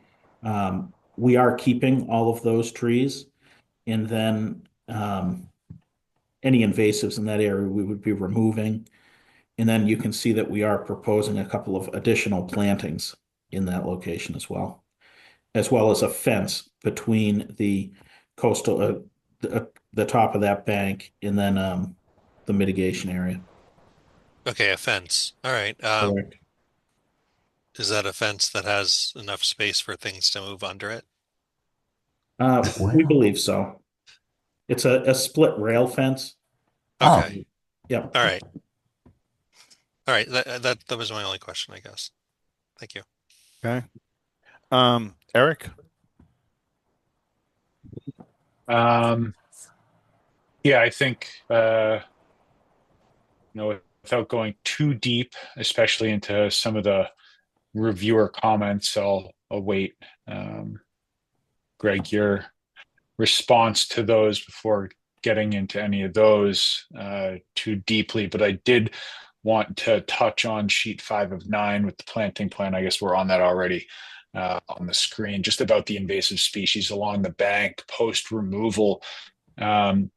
Maybe consideration of, I know in previous projects that I've been involved with riverbank invasive species removals, that there's a removal and replacement with some sort of appropriate vegetation just to stabilize that bank.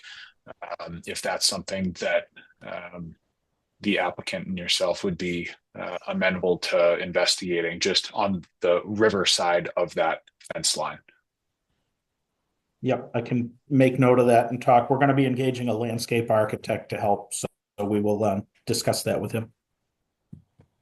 Excellent. And I think for now, Frank, I'll wait to just see what the response is to the peer review comments. Okay. Eric, Penny? Just looking at this, I am so happy to see you're not trying to shove something right up against the brook. You're gonna leave a nice open area. You got a rain garden. The parking and the building are away from the river. I'm very happy with what I see so far, and once again, we'll wait and see what the peer reviews say. But this looks like a really nice job you've done here. Thank you. Thank you. Did I ask Jen Foley yet? No. Nope. But I think everybody's got it covered. Okay.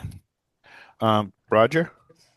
Yeah, I just got a question, and I'm not sure it's even relevant for this group, but I noticed it says Scituate Historical Society. I think there's a mill there. Is there any historical impact or not impact, but on the plans that where the building's going to be? Is there any overlap with what's going on with the mill or any of those things there? I mean, I'm looking at the map, but I just asking that question, and maybe the assessment's going to come up with some of that stuff.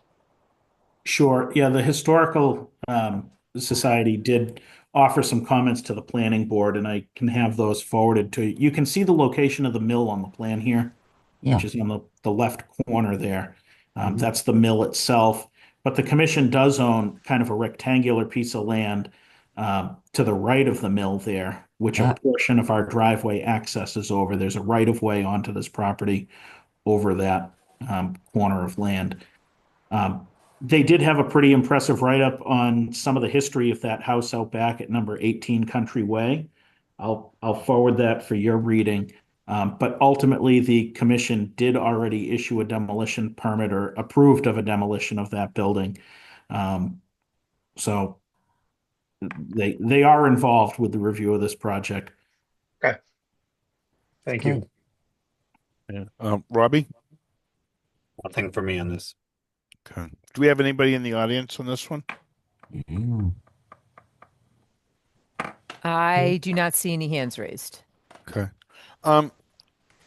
I spent some time looking over this, and I actually spent a little time with the Historic Society as their concerns for their abutting property. And I personally, I think they've done a really good job of moving everything away from any of these sensitive areas. Pretty impressed that they were able to get so much of that away.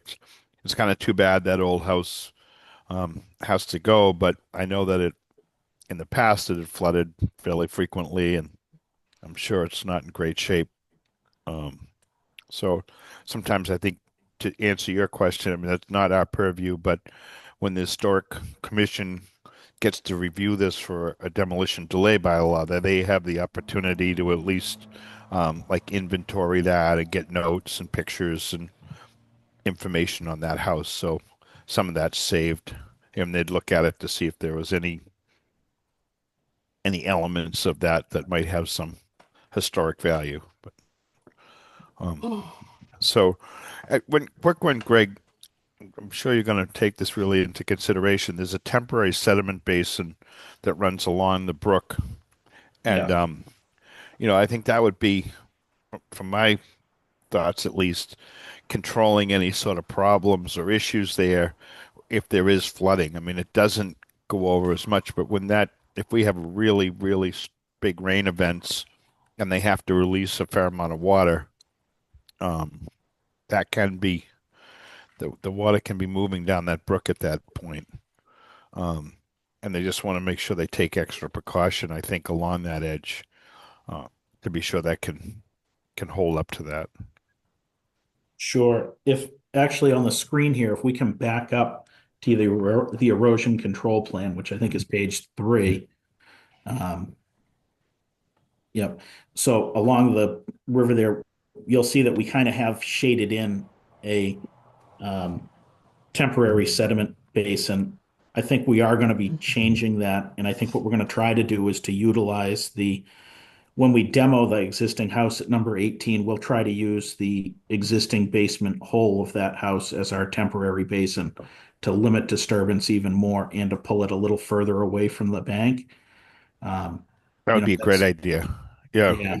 Yep. And then I know the planning board reviewer had some comments on it. I don't necessarily agree with them, but we had proposed in that behind that building number 18, there's an existing asphalt parking lot, and we had contractor parking there for when the building's being built. And they wanted it further away from the river. To me, it seemed, however, a natural location for parking. It's already a paved parking area. It keeps people off the street. So we're going to be discussing that further with the peer reviewers as we develop the plans as well. Yeah, from our aspect, I'm not to clash or disagree with another board, but seems to me like if it's already paved, leave it alone, and use it. There'd be less of a disturbance until you're ready to prepare that whole area. That was our take on it too. So we're in discussions about that. Okay. All right. Could Frank? Penny? Just a quick one. Greg, would you put erosion control at least around 3 sides of that parking area, just so or at least along the brook side? They've got it all the way around it now already. Yeah, that's what that dashed dot line is that's there. It would be all the way around it, Penny. Yeah. Yep. Okay. No, I think good job. Thank you. I do have one other thing, Frank, if you don't mind. No. Just as it relates to Lucas environmental comment within their peer review, just so Greg, you don't go ahead and respond to something that may not be something I'd agree with. They had said something about including native facultative wetland ash species like black ash and green ash because the existing ash are doing well. But I do have significant concerns about introducing more ash in any area just because of the emerald ash borer and what that threat presents for the success of any installation. So I would recommend avoiding any ash species and using other facultative wetland tree species as an alternative. Okay, noted. Thank you. Yep. Thanks for that, Eric. Okay. All So right. when in November? November 5th, it is a Wednesday. Oh, a Wednesday. Okay. Yes, because that Monday is town meeting. Yeah. I was Okay. wondering about that. I saw that. Yeah. What's the second date of November? It is the 17th, so Can we just do this? after the planning. Can we do the 17th? Because I'd like to go to planning board first. Okay. Absolutely. Got it. Great. Okay. So I make a motion, Frank? Yes. Go ahead. To continue 1820 Country Way to November 17th. Okay. I'll second that. From Eric. All in favor. Jen? Brendan? Yes. Roger? Yes. Robbie? Yes. And Oh, Frank, boy. yes. Great. Thank you. Thank you. Jen, when did you say we're going to move that meeting till? That's going to go from the 3rd to the 5th? We're going to meet on Wednesday, the 5th. Correct. Okay. Thanks. Because town meeting's the 3rd. Correct. Okay. All right. We're on to 19 Union Street. I'm going to open this on September 8th at 6 p.m. The Scituate Conservation Commission will hold a wetlands hearing under Chapter 131, Section 40 of the Massachusetts General Laws and Section 30700 Town of Scituate Code of Bylaws regarding the abbreviated notice of resource area delineation application of Chris King for the wetlands resource delineation at location 19 Union Street, Scituate. Abutters and other interested parties are invited to attend. Information to access the virtual meetings available on the agenda posted on the website. Great. Thank you. Again, for the record, Gregory Morse, registered engineer, Morse Engineering, representing Fitzmill Landing LLC. This is the property at 19 Union Street, which is known as Fitzmill. Oh, it's an RDA. What we've filed for is an ANRAD, which is an abbreviated notice of resource area delineation. To be clear, there is no work proposed currently. This is simply a review of the wetland resources that exist at the site. Lucas Environmental was retained by the Conservation Commission to perform a site visit and review the wetlands. Our wetland scientist utilized was Brad Holmes, who's a professional wetland scientist with environmental consulting and restoration. As you look at the site, it's approximately 3.8 acres in size, almost entirely upland, but there is a small wetland out at the back of the site with an intermittent stream within it. As such, Brad hung the A and the B series bordering vegetated wetlands on either side of the intermittent stream. We also asked for clarification on that BVW or confirmation of that BVW. We also asked the commission to make a determination that that stream is intermittent in that there's no riverfront area at this site. We specifically asked for that because the USGS maps show a solid blue line across the back of this site, which represents a perennial river, which would have a 200-foot riverfront area. At this location, we submitted 4 days of photographs within a calendar year that show that that intermittent stream ran dry and ceased to flow. And I would tell you from having rented myself property or this property for 15 years in the back, I have witnessed that stream go dry every year as I've walked on this property. So we're asking for that confirmation as well as part of this ANRAD. I have not seen a review letter yet from Lucas Environmental, but I understand the conservation agent perhaps walked the site and maybe can fill us in if there were any changes to the flags. I'm going to turn it over to you. Thank you, Greg. Jen, do you want to start? Yes. So a site visit did occur last week from Lucas Environmental, and I don't have any comments from her at this point. So I actually don't have much to add other than that. I think they have anything else is in their notes as well regarding this site. And like you said, all the resources are on that one side of the property. Okay. All right. Start out, Eric. So everybody just remember, this is an ANRAD. So basically, they're trying to make sure that they've located all the resource areas that are on this property. And anything that would pertain to the Wetlands Protection Act or our bylaws should show up on this plan.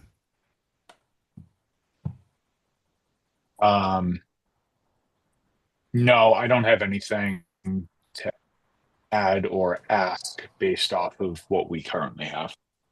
Okay. Brendan? Yeah, I'm good at this time. Okay. Penny? I'm good. Jen? Foley? It's after after 8. Yeah. It's after 8. Okay. Roger? All good, thanks. And Robbie? Nothing from me. Okay, thank you.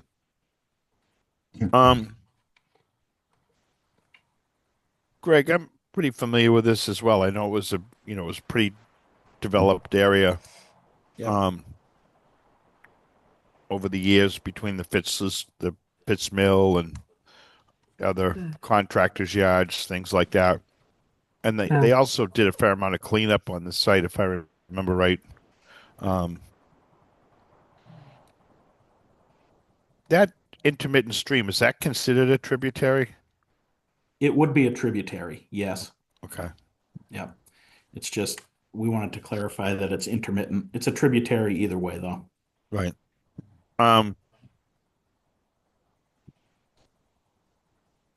Is there a reason for not showing a 50? No, we could add a 50-foot buffer. Okay. Be fine.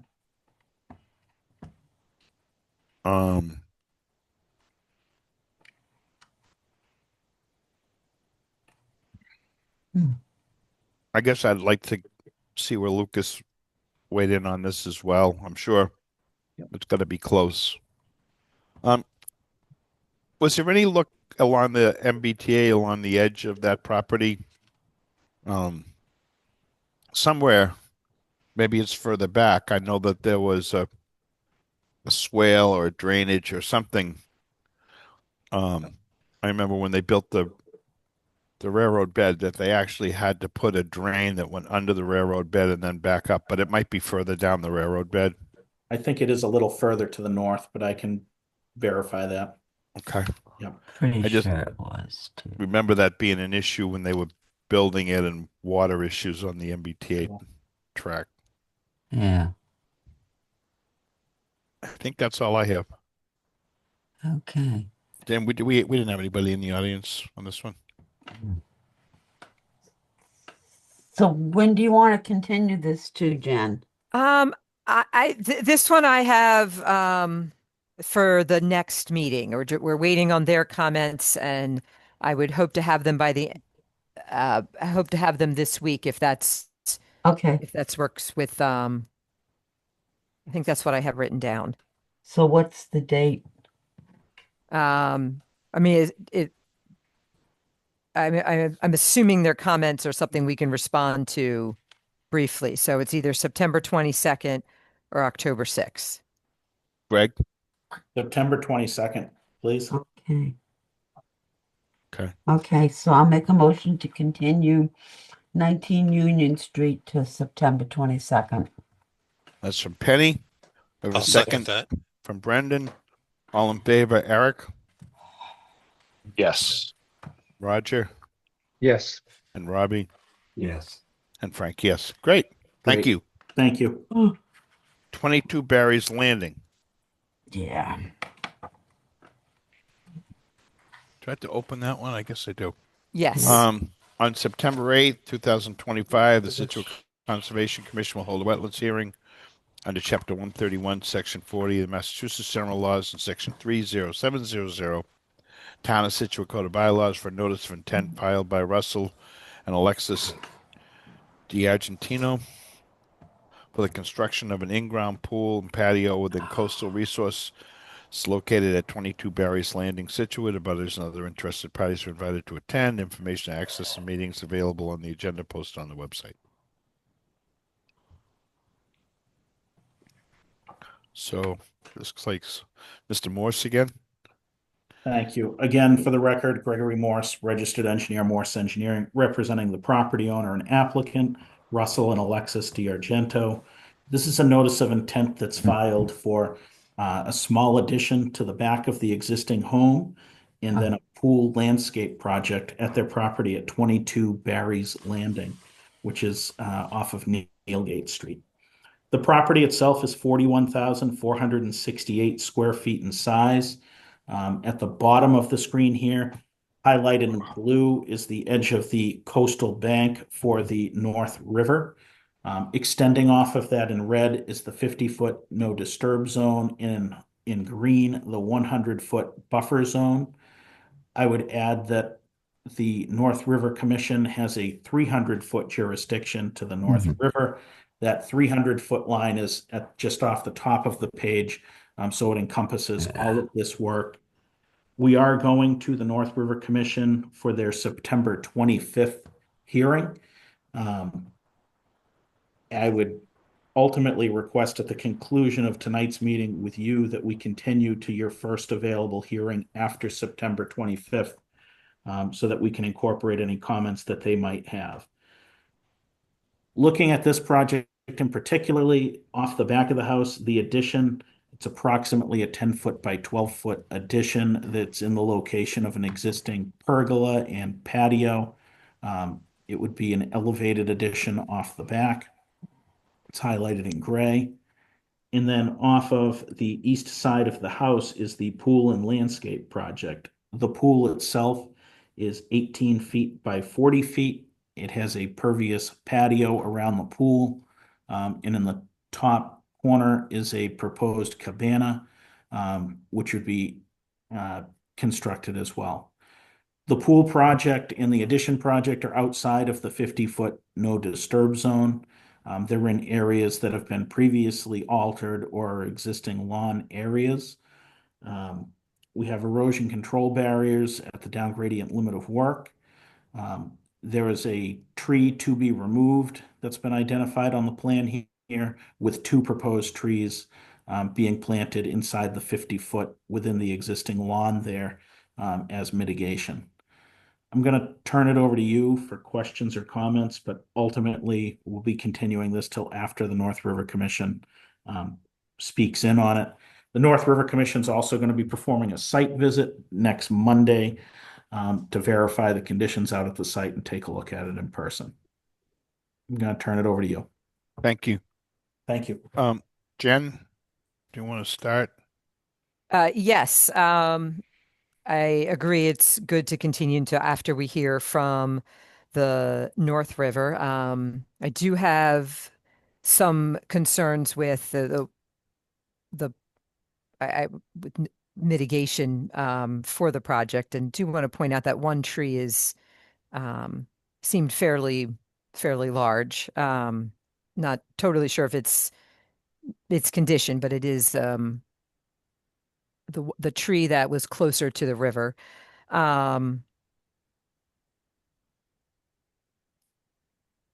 The existing retaining wall, I have a couple. I would like to hear a little bit more about that. I did go to the site and see it, but I'm concerned about work happening. I mean, within the 100, and then also, in front of the house. I know as we get closer to the 50, that's a lot happening with a very tight limit of work. And the property lines, this might be a site that it would be good to have those staked, just so we can kind of see where the work is proposed, and make sure everything is accurate, because there is quite a lot of, I don't know if I want to call them turns, but it's not a straight line going for the side property line. Anyway, it's just a couple concerns, but it would be good to hear more about what the North Commission has to say, since this is not a riverfront, not being reviewed as riverfront. We're reviewing it in land subject to coastal storm flowage and the 100-foot buffer. That's the commission's jurisdiction. Okay. Let's see. Penny?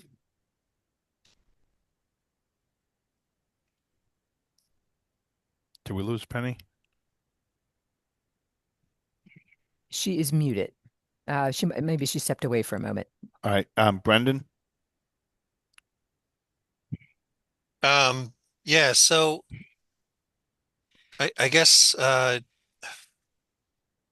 am initially looking at this, I'm a little concerned how close this comes to the 50-foot buffer. It's kind of, I know that there's a bluestone patio there, and I don't know why this has to be so far forward.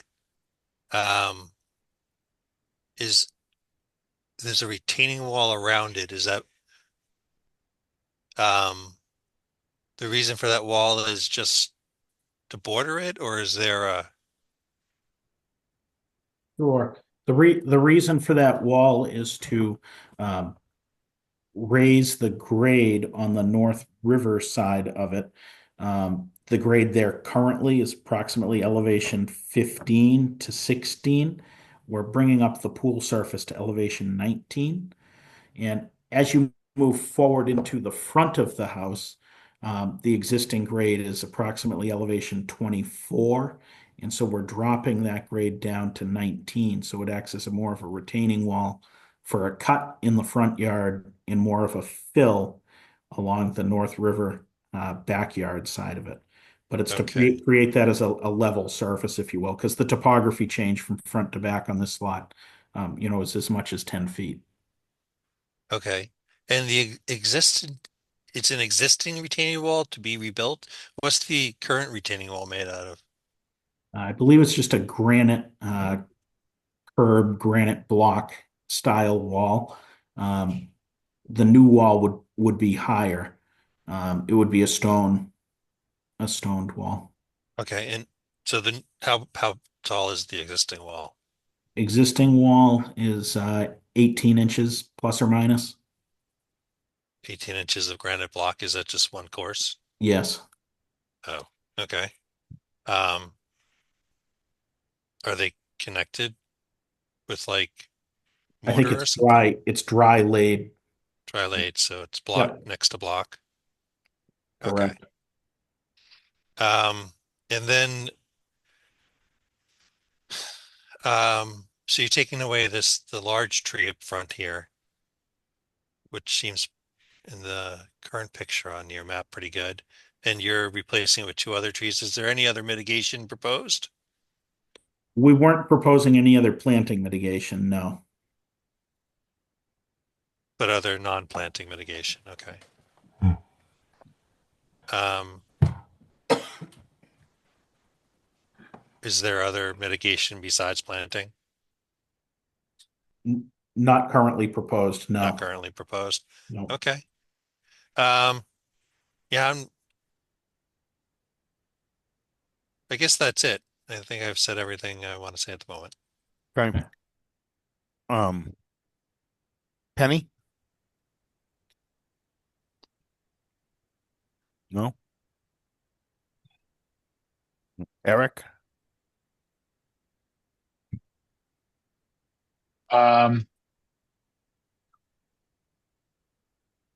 Yeah, I think Brendan touched on a couple of the things that I was curious about. I am curious just about that the large tree that's being removed. I understand that there's two to be planted for the two that are being removed.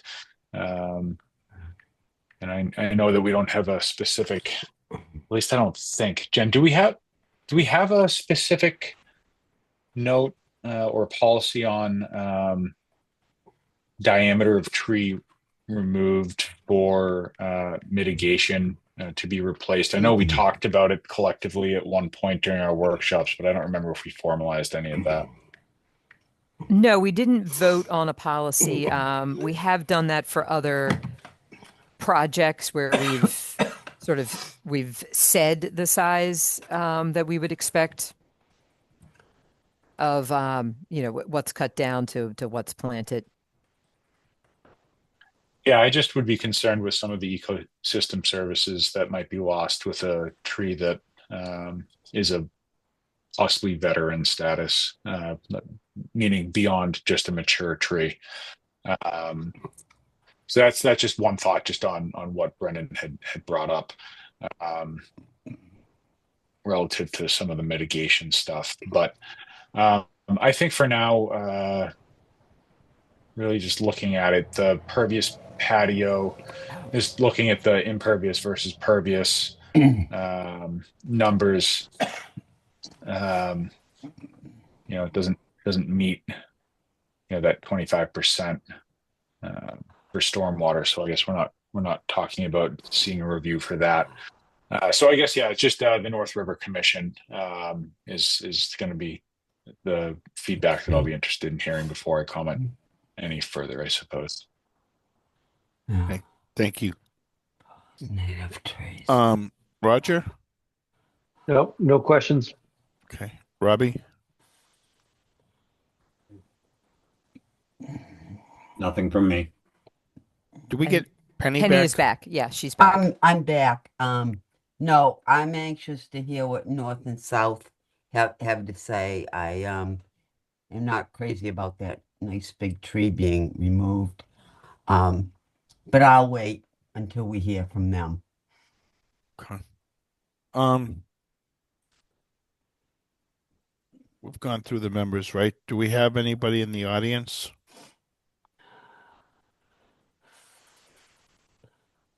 I don't see any hands raised as far as anybody making any comments or having any questions.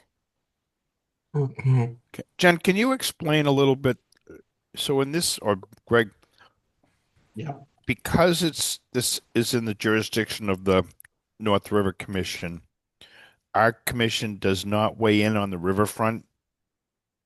So the regulations that are written in the Wetlands Protection Act, specifically the riverfront area, 310 CMR 10.58, specifically exclude rivers that have a scenic river status and a protective order on them. The North River is one of those rivers in Massachusetts. The protective order that's written for the North River is carried out by the North River Commission. It's thought to be more restrictive. It goes out to 300 feet instead of a 200 foot. It has a lot of vegetative and pruning. It has structure setbacks and a lot of prohibited uses within that corridor. But yeah, the North River classifies as one of these scenic rivers with a protective order written on it. So that's why it goes to the North River Commission. Right. Thank you for that. Yep. So I'm also wondering, I know that there's a lot of history on this property. I think this was Letman Johnson's Paul property. Barry's originally. Well, before Paul Barry. Okay. And I just wonder, if this property seems so close to the river. Was this built on the site of another house?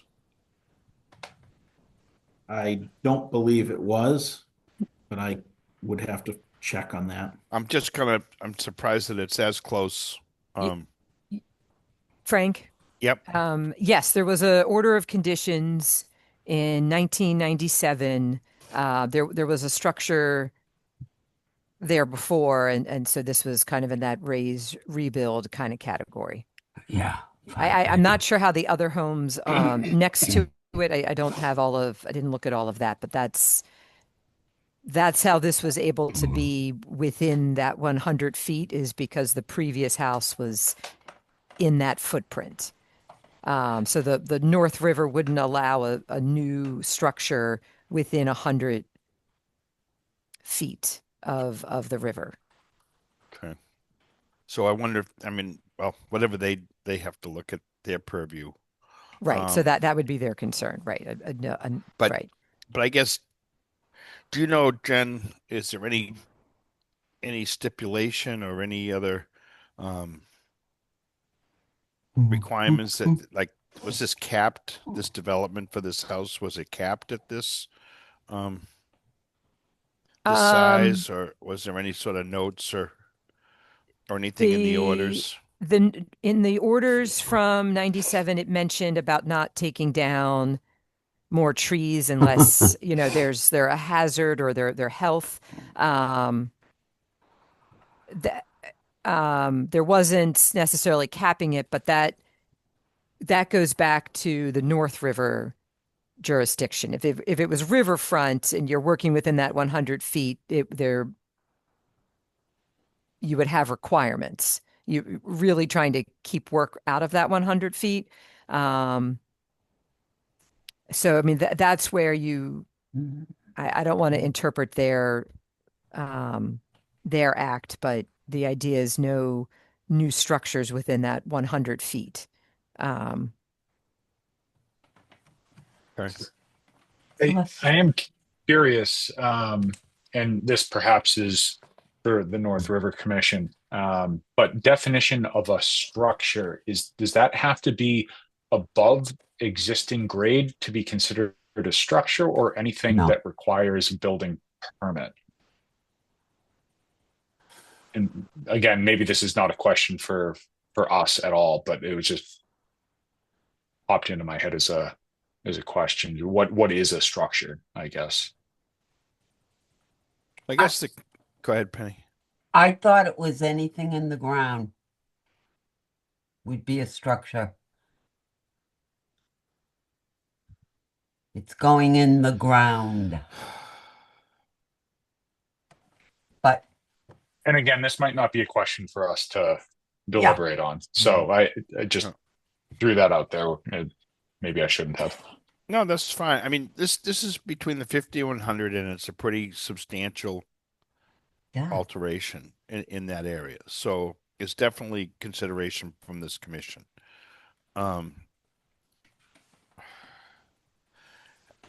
There's not much offered for mitigation. They're planting a couple of trees because they're taking down a tree, but there's quite a bit of disturbance in that area, and there's no mitigation offered for that. We'll see.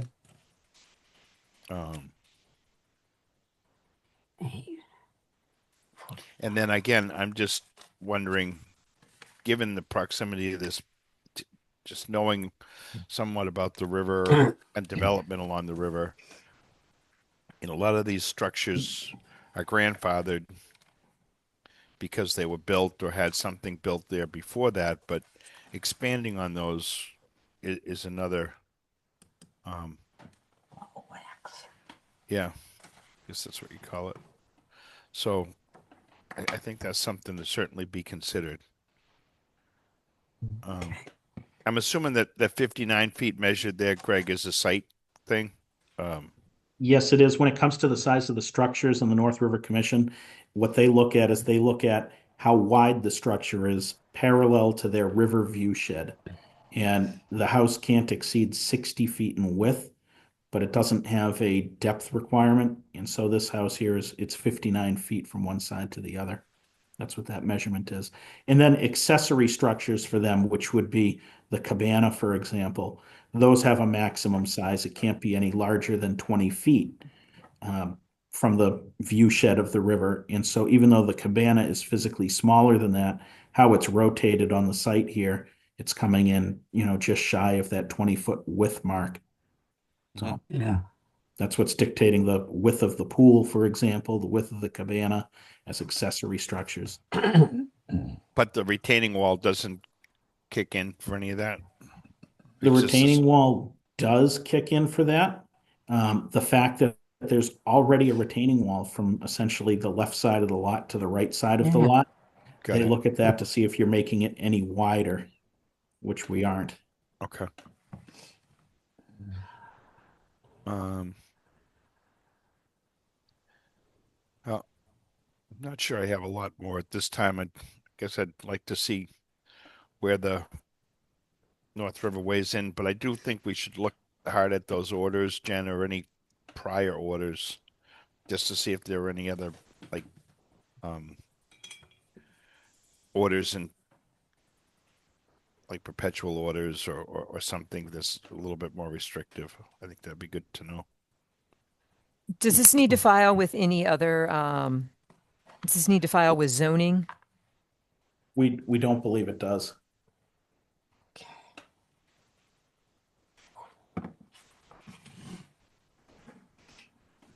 Okay.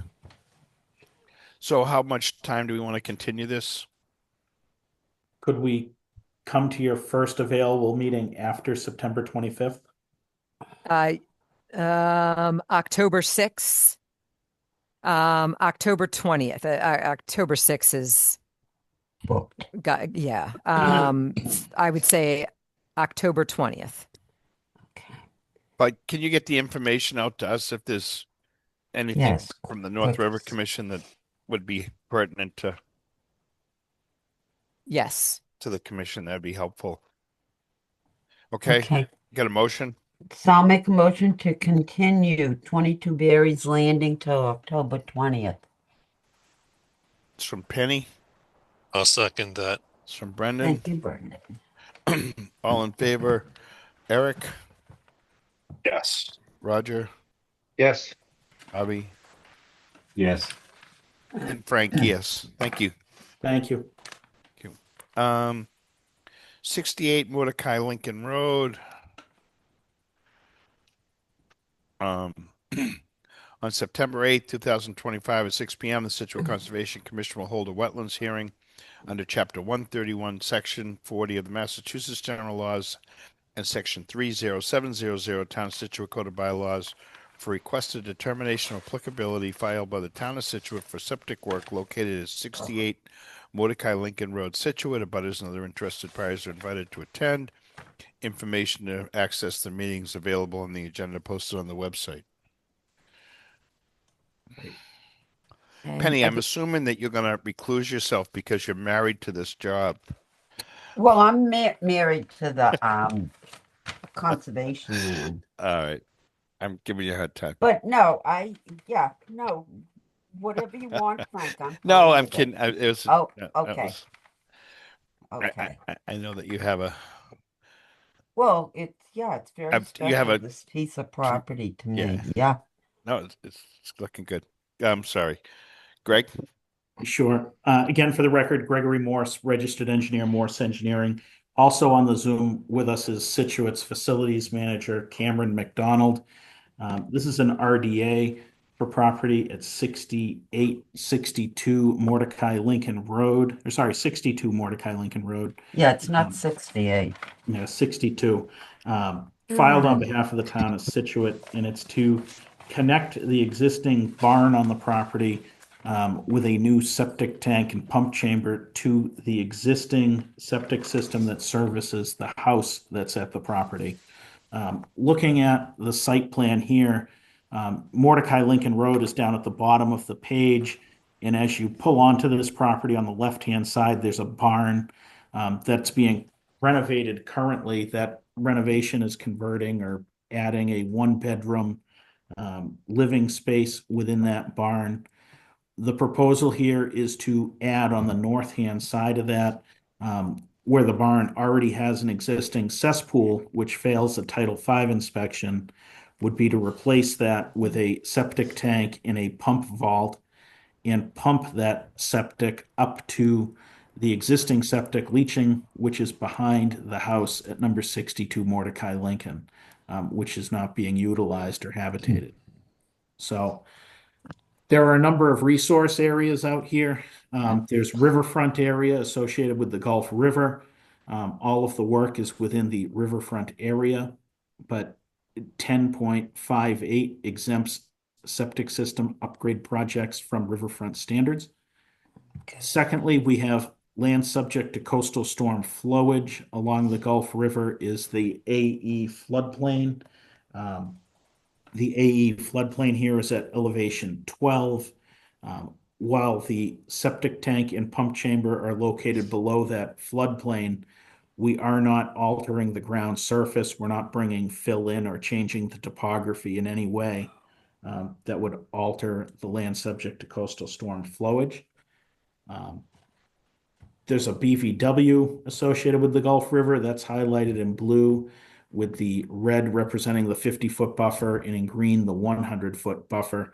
Again, the existing cesspool servicing the barn is inside of the 50. This proposal puts the septic tank inside of the 50 because that's where the plumbing is. It's 31 feet away from the BVW, but it is contained within a tank and it is a Title V compliance system. I'm going to turn it over to you for questions or comments. There's an erosion control barrier at the down gradient limit of work, which would traverse the entire length of the connection. So it's all yours. Thank you, Greg. Jen? Yes, agree with the list of resources that are at the site. Board of Health was okay with the plan. They didn't have any comments to add to it. And good that the erosion control is on the plan. Just to add, this is also, if I'm not mistaken, a historical mill complex, for what that's worth as far as the river area is concerned. And I don't have any other comments for this site. Okay. Hey, Josh. I just got to notice my battery's running out on this. Can you see if that's plugged in? Brendan? I think this is great. I have no issues. Looks good. Okay. Eric?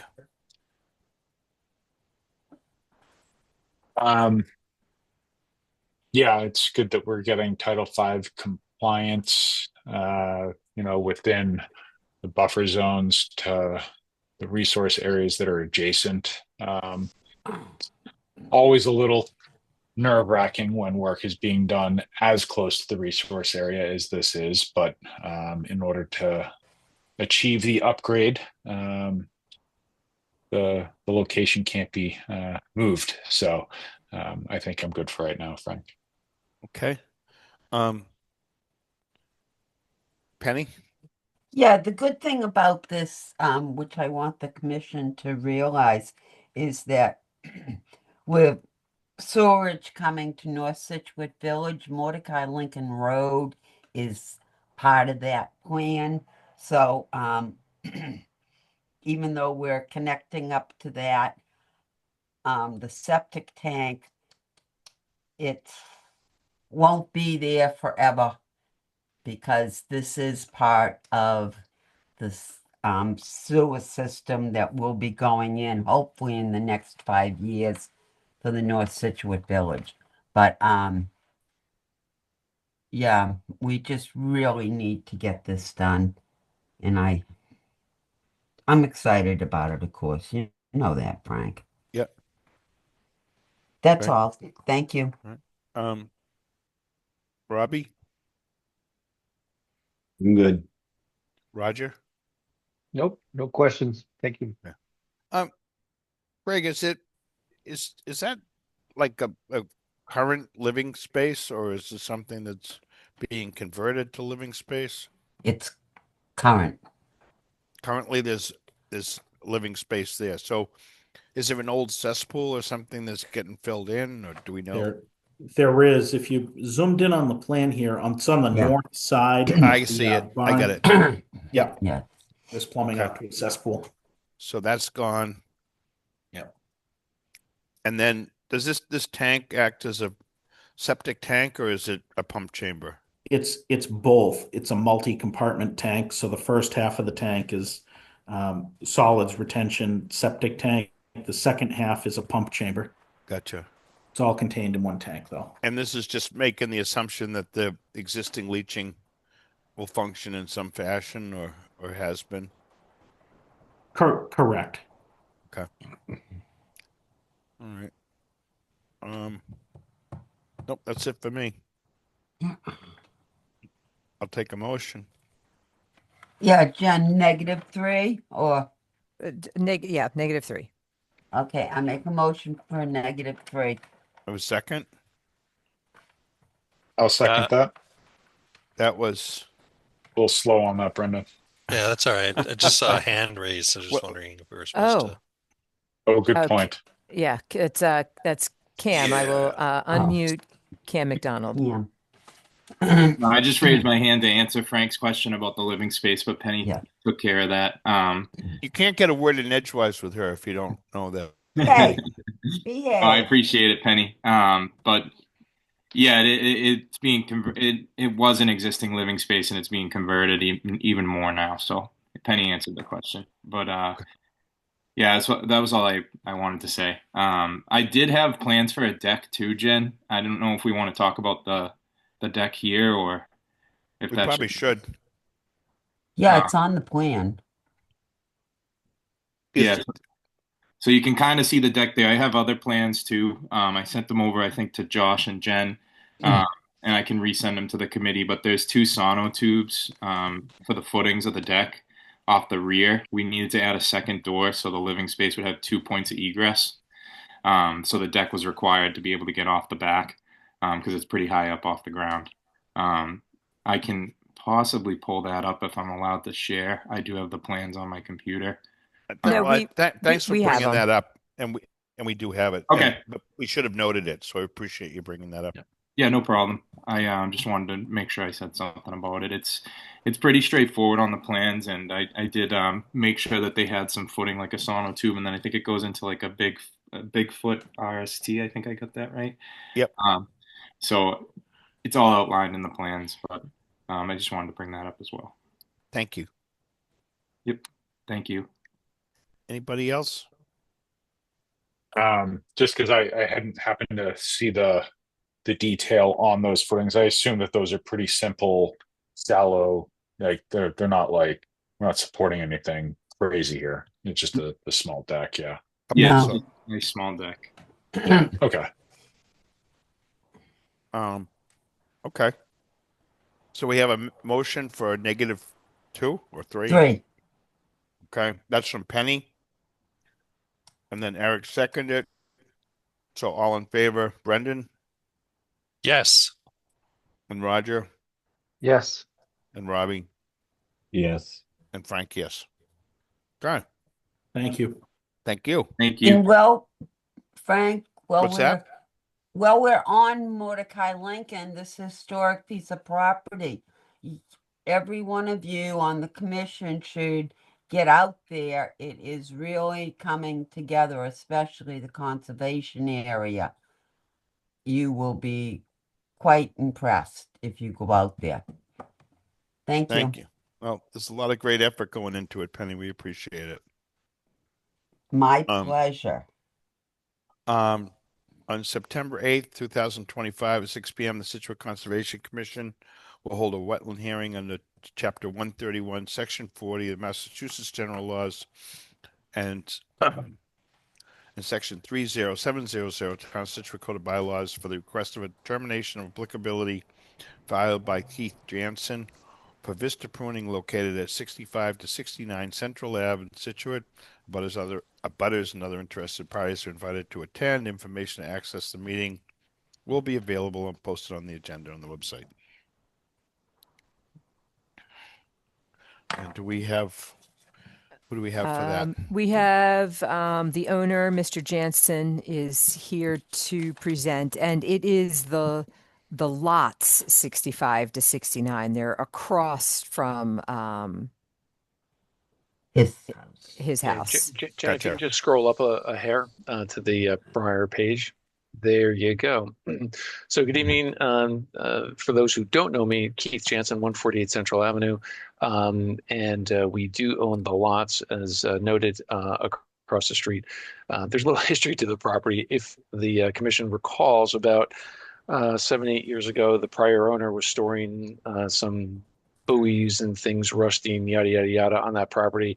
I petitioned the commission to, ask them to be removed. And the best way to control that property was to buy it. So that's what my wife and I did. There you go. So anyway, no, we just, love the property. This is for vista pruning. This is not for removal of anything. It's just some pruning. The intent is not to make it a hedge, but to have the contractor, trim it so they look like trees, but just shorter trees.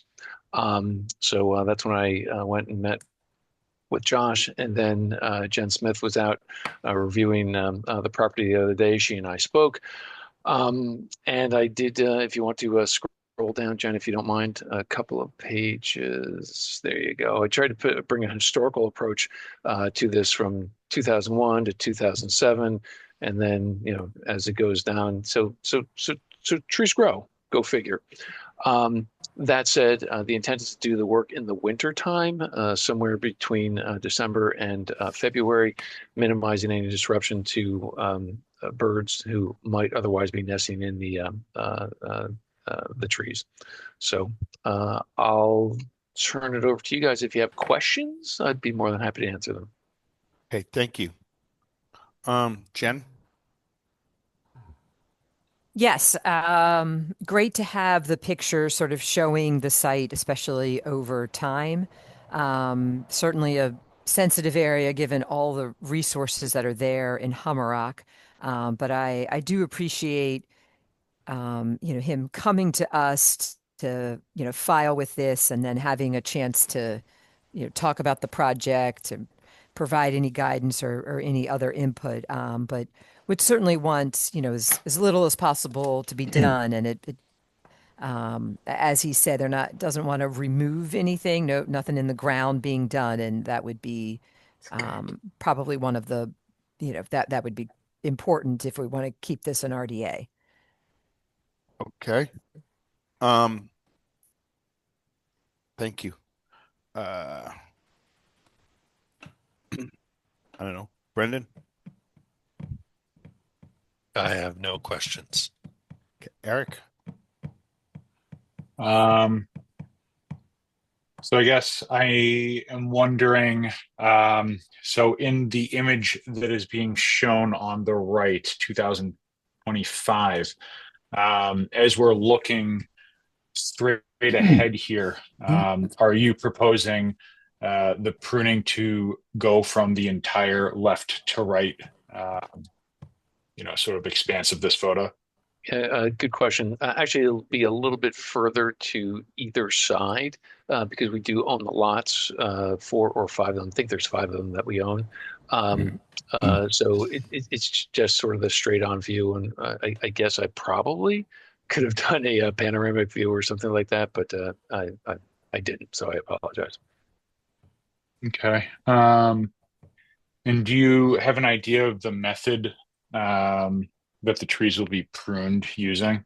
Yeah, the crew will bring in extended pole chainsaws and the like, and then pull the materials out as best they can to the street level. They may have to temporarily park a truck in one of the areas. Let me find if you can see it.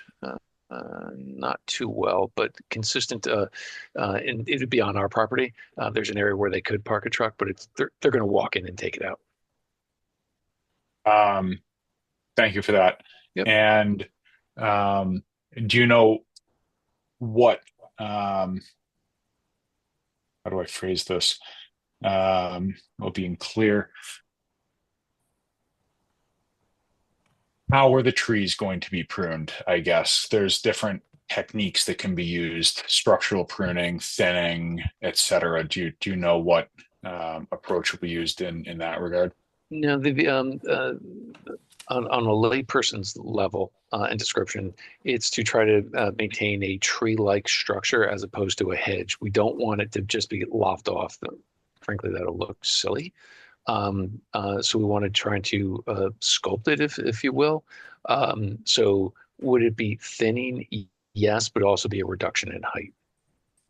Okay, so the reason why I'm asking is just I noticed that some of the trees look to be evergreen in nature, They are. and yes, and I'm just wondering, when it comes to that question specifically, like if topping is involved, and if that's the case, if consideration has been made to the health of the tree moving forward, just so then I know you're not doing any sort of in-ground work, but just to for the sake of preservation of the tree and its health, make sure that these actions aren't going to be adversely impacting the vegetation that you're touching with this pruning work, and inadvertently create failures down the line. Right. No, I guess that's duly noted. We discussed that with the contractor. The group with whom we're likely to go, I think it's called Lumberjacks and Son or something like that. They're over in Marshfield on 139. And we discussed that with him. And to be very candid, he said, listen, I can't guarantee, a tree or two might not die, but he'll do his best to minimize disruption. Are they certified arborists, do you know? I believe they are. Excellent. And final question. Do you have sort of a target height reduction that you're aiming for? Yeah, so the target height inclusion, not necessarily reduction, would be 8 to 10 feet in height. So, the trees would be, in essence, 8 to 10 feet. Some of the trees are under 6 feet right now. Some are 10 to 12 feet. So 8 to 10 is the goal. Thank you for answering my questions. You bet. Thank you. Good questions. Thanks. Who did I guess so far? Brendan, Eric, Penny? No, I'm all set with it. I'm Okay. fine. Thank you. Roger? No questions. Glad to hear he's going to be doing some of the work in the wintertime, the nesting birds moving on. So that's great. And it's going to leave a habitat for them as well. So all good. Robbie? Yes. Nothing from me. I think Eric took the whole scope pretty good. Lots of good thoughts. Okay. Anybody? We don't have anybody in the audience, do we? No. That's good. Okay. Okay. Penny? Okay, Jen, how would this one be? A negative what? I mean, it should be a -2. But I do want to say it sounds like we want to make sure we know when the work is going to happen, and have some communication before that of exactly what the plan is. As much work on the street as minimal big vehicles disturbing the vegetation that's there. Yeah. Okay. And you want to be able to tell the neighbors when they call in and say, "Hey, you know what this guy's doing?" Yeah, they all know me. If you can maybe scroll up to the second page in terms of, keep going, please. Keep going. Bingo, right there. Okay, so if you look at the right yellow line Yeah. and go, you see like a tree area, but then that big dune place, that's where they're intended to park the truck. So Okay. they're not going to be rolling over beach roses and things like that, because just to the left of that area are a bunch of beach roses. So they're going to be parking it in that area. Okay. Sounds good. And we own Looks that good. property too. So Good. Take care of it. try So it. I make a motion for a -3, Jen, you said? 2. 2. Yeah, I mean, it's fine. Oh. I don't mind putting a condition in there, but And what's a -2 versus -3 mean? I'm sorry. well, I'm a layperson. one is in a resource area and one is in a buffer. Okay. You're kind of in both. Yeah, so I mean, if you want to do both, and then I'll put some comments in -3. Okay. So I make a motion for a -2 and 3. Okay, that's a motion from Penny. Do we have a second? I'll second that. That's from Brendan. All in favor? Eric? Yes. Roger? Yes. Robbie? Yes. And Frank, yes. Okay. So I think that means it's a conditional approval that Jen Smith, you'll send some sort of order of conditions at some point in the future. We'll send the determination of applicability to Okay. you. So yes, we'll send you some paperwork once we get all the signatures on it, and there'll be a permit with it as well to post when the work happens, but with instructions on communicating with us before the work happens. Perfect. Thank you. And Mr. Jansen, just so you noticed, the negative is what you wanted, just in case there's any confusion there. Yeah. Thanks, Josh. You don't want Yeah, a no problem. positive on this. All right, guys. Hey, thank you so much for all the great work you guys do. Really appreciate it. Thanks Thank a lot. you. You have a good night. You Thanks too. for Thank you. checking with Bye-bye. us on this. You Appreciate it. betcha. Bye-bye. Okay. We're on to the end of our meeting. So can we pull up that one? This is I don't know. I think most of you are aware of this for a while now. We've been working with a couple of landowners on Clap Road. It's a total of 16 acres, two basically 8-acre parcels of land that abut open space that they mostly the Higgins McAllister property that we already have. And you'll have to excuse my kind of crude sketches, but there's two parcels, about 16 acres. It's a combination of uplands and wetlands, and the owners have agreed to sell this to the town. We approached CPC. They've voted to move forward to town meeting. There was an appraisal done. The property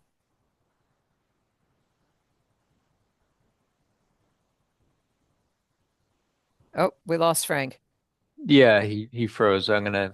Well, the appraisal is for 700,000, and it will be is valued at presented at. $700,000. Yeah, there he goes. Is it me? I think don't you're know. back, We Frank. keep Try losing talking. My I see you internet moving now. my internet connection is unstable. First, Josh unplugged me.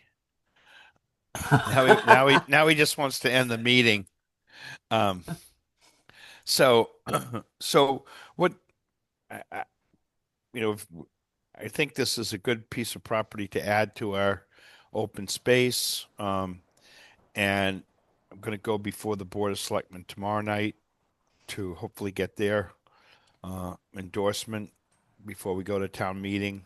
There's a process of doing this where you go before the select board, the advisory board, the capital planning, and then probably some other places where we can drum up a little bit of interest. But I think it's important to get the endorsement of the commission, which is what we're looking for this evening. And if anybody has any questions, that other little piece, the yellow piece that says HT, that's a piece of open space from Heritage Trail. And then the green, obviously, is the Higgins McAllister and Bates Lane properties. That we already own. Right.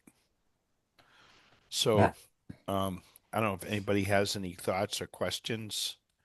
Hey, about this? Frank, I do. I think it's more of just a little bit more of a education component for myself. Like, what is the plan for this group to continue to expand green space like this? Like, is there a plan to look at these things? Do we look at them when they come up? Like, help me give a little background on these type of things. Sure.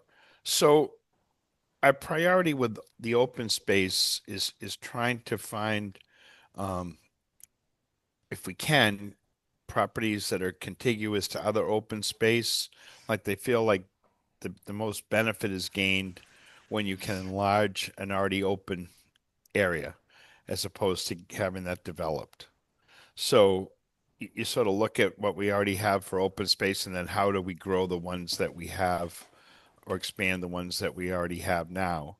Um, and then is there potential for that property to be developed? Um, and not that the CPC should buy land just because it can be developed, but is there a process to maybe protect land that might otherwise get developed?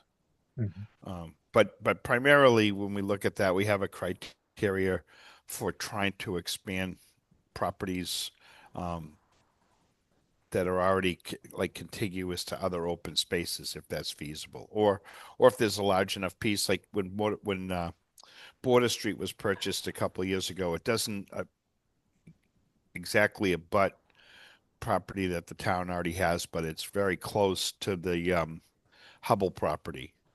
So hoping someday that maybe those two properties could be connected.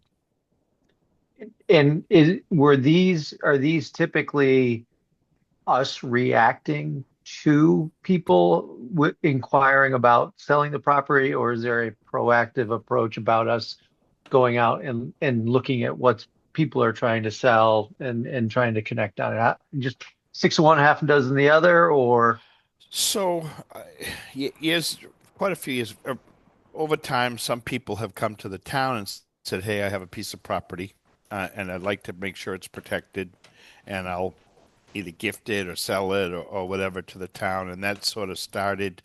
Um, a lot of it was in the West End, not all of it. You know, we have open space throughout the town, but in the 80s, there was a lot of pressure for development, and the Community Preservation Commission, Community Preservation Act, started where Scituate participated in that and was able to really take advantage 2003. of purchasing more land, and a lot of land that was acquired around Bates Lane and some of the other parcels in the West End because that's where the larger pieces were. And then there was some other ones like an Indian Trail with Hubble or properties similar to that. So in this particular, so and then the other part that happened is an organization called Maxwell Trust was formed by some individuals that were interested in land preservation, and they worked really hard during the 80s working with CPC to acquire a number of parcels of open space, and again to sort of add to the parcels along Bates Lane and off of Clap Road and a few other those areas. So that's sort of the history, pretty basic one, in getting that. These two parcels have been out there for a while. I was aware of them. One of the owners was really, really interested in making sure that the property got protected if it could be. And the second owner went along with that, which made, I guess, more opportunity to do this. So that's how this particular parcel came to be offered to the town. okay. No, thanks. Thanks for the background. And just we've gone through a fair amount of process already. The appraisal to get the appraisals, the owners of the property had the properties appraised. CPC. And then this went to CPC. The Community Preservation Committee had an appraiser go out first time it came in quite a bit lower. There was disagreement about that appraisal. The Community Preservation Committee hired a second appraiser, and quite a bit of work was done to delineate some of the wetlands and look at the potential developability of that piece of property. And so that's how they came up with the appraisal. I think this property could be developed into, given another little caveat, you can't appraise a piece of property if it were to be developed as a 40B, because 40B is not a matter of right. So when you appraise a piece of property, you have to kind of go within the constraints of what might be developed on that piece of property. What they came up with is that there would probably be 2 or 3 large lots off of a common driveway. And those lots might be either duplex or just large estate lots, is what they thought was going to be the most likely development of that land. So it's kind of gone through some hoops, if you will, already. But I just think if you walk and we can have the opportunity to get out there so that everybody can view it. Our trails volunteers cut a rough trail through it, so it could be looked at, and then taken out the appraisers and a few other members of CPC and whatnot to view the property. Thank you. Thank you. So what I'm looking for is to get a letter or sort of I guess a letter from the commission endorsing the purchase of this property to be used as open space, purchased and used for open space. So anybody has any other questions or comments on that? Nope. Yeah, I think considering its proximity to our already sort of existing conservation land, I think that it's a good addition to what we already have in that neighborhood. Yeah, this gives you a little better view of how much is in that area, and it's not inexpensive. I think, though, it's probably similar in price, taking inflation and how real estate's taken off. The price of this is probably similar to what we paid for properties, 15 years ago or more. When obviously they could be bought for a lot less money, but oh yeah. At some point, we've talked about trying to get together, and it would be nice almost to do something where we had an opportunity maybe to get out in some of these properties with members, get around and check things out. It's a beautiful piece of property. Yeah, it would be a shame to have this pass us by and not be able to integrate it into the Bates Lane McAllister sort of grouping of open space. I can tell you that this property probably, in my opinion, won't get any sort of parking or whatever. No. There'd be a trail that could start at Clap Road and make its way back and connect to the Higgins-McAllister Trail network. Yeah. We've got enough public access between Bates Lane and Higgins-McAllister and at Mount Hope that we don't need another parking area. No. That certainly simplifies it, just in terms of trying to figure out the site layout itself. If it's just a matter of adding, rails through there to connect to existing networks, then I think that simplifies the sort of barrier to entry logistically and operationally on site. There is a certified vernal pool already on this property. There's other wetlands also. It's a sensitive area, but unfortunately, from what you're sure you've seen through this year, developers getting wetlands crossings, all the different opportunities or avenues that they have to develop property, I don't have any question in my mind that this property would get developed if it wound up on the market. That's all I Well, need to hear. just everyone show up to town meeting and vote it in, because So it if you will want to be somebody wants to presented. make a motion for a I'll letter of make the support. motion for That's the board to, how do you want to word this, Frank? For I the would say board just simply that the Conservation support? Commission supports the purchase Yeah. and protection of this piece of property. Yep, what Frank said. So that's Penny. Have a second? I'll second that. I think that was Robbie. Yep. For a second. Quick. Thank you. All in favor? Penny? Yes. Brendan? Yes. And Roger? Yes. And Frank, yes. Great. Thank you. One other quick thing on Bates Lane. There has been a listing for a piece of property that keeps coming up that exists off the trail that I just find interesting.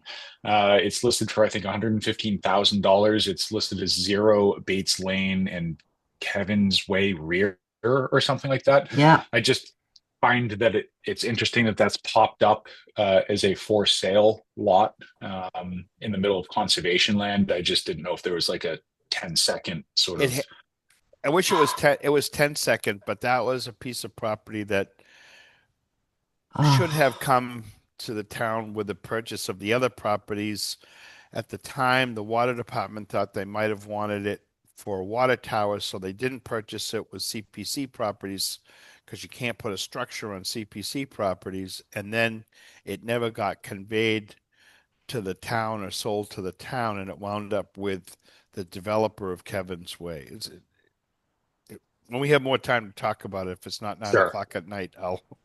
Yeah. It's very frustrating, but to your point, that's how these things can go, and people will develop property that didn't seem developable, even 5 years ago because of the value of these properties.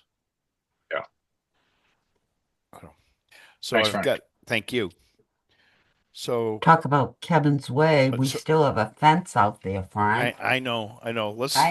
It's after 9 o'clock, and I know. So there's another land donation. It's come up a couple of times when we conditioned 2 projects for Steve Bjorkland off of Tilden Road. He has additional land behind that he would like to donate to the commission. I forget how many acres. I think Josh has got it up here. So is that parcel C and D? No, it's parcel E. Parcel E is the one he wants to give to the commission. Are you sure, Jen? Yes. Okay. I will. So I think this is Jen and I talked about this before the meeting, and Mr. Bjorklund would very much like to get this moved along. He's actually got his hand up. So, Steve, if you want to explain. Sure. Can you hear me now? We got you. Okay. Yeah, when we did the original project, I purchased this property from a next door neighbor out there. Actually, 3 neighbors, and one of them still lives out there, Rudy Gerhard, who's on the north side of this property. And when I did that, I had promised him that we would protect this parcel F at the back. Excuse me, parcel E at the back. It's about 1.5 acres. And when I went through with the order of conditions with the town, I had offered it to the commission. The commission actually owns property that is due east of this. So everything that is on the right-hand side of the page is actually owned by the Conservation Commission. And north of this, next to Rudy's house to the east, you can see right at the top of the plan, there's also, I think, 3 lots that the town owns, one of which actually abuts up against this as well. So one of 2 things will happen if the commission will accept this. I've already written a deed that you guys have. It does have to go in front of the Board of Selectmen. And if the commission does not want to have this, I would probably be deeding the property back to Mr. Gerhard for protection if he wants it. But I'm hoping the commission will accept the piece of property. There are some plantings that are going on there, but they're actually on parcel C and D as part of that project to enhance the buffer zone in that area and protect it from the 2 new homes that are going in. So there will be some enhancement out there as well as part of my orders of conditions on those 2 new homes. So I'm just hoping the commission will accept this, and I will, if they do and the selectmen accept it, then I will grab the deed that Jen has and I will go to the registry and record it at my cost. So there's 0 cost to the town on this. Steve, so parcel C and D, do those remain with the new homes, right? Yes, those are part of the 2 new homes, but you can see the stone wall on there, Frank, on the left-hand side. The only thing that's being done on parcel C and D is enhancement of the buffer zone. And the wall has actually been repaired, and it's pretty significant now to stop any intrusion into that area. So the buffer should, there'll be invasives removed from the buffer zone, and there'll also be native species placed back in there again. And I think Brad Holmes is part of that whole mitigation plan as well. Okay. Yeah. So the only, I guess, I mean, in most cases, we would obviously opt to protect property where we can, and we already have some property adjacent to this, which makes sense to me that we would want to add this to that. And I think in talking with Jen, I know you've had this up for a while that we want to move forward on that. I think Jen's concern is that we need to get some more things lined up to accept this. Jen, do you want to elaborate a little bit or Well, when we in the past have voted to accept accept the deed, accept the care and custody, we've had some work done, or the office has done some work to make sure we're making the correct motion with the correct language, and any reviews of the deed is done. So that's when we're at the point of like we're ready to accept this property, and we do our formal vote, and we have the language vetted and approved before that vote happens. There's other factors that go into considering whether we want to accept land. So, yes, it's all wetland. It's all within the BVW line. It's next to property that the commission already owns, but versus like the previous property, it isn't a property that we're not growing a recreational area where there's trails to be used, or we're not preventing development. It's all within the resource area.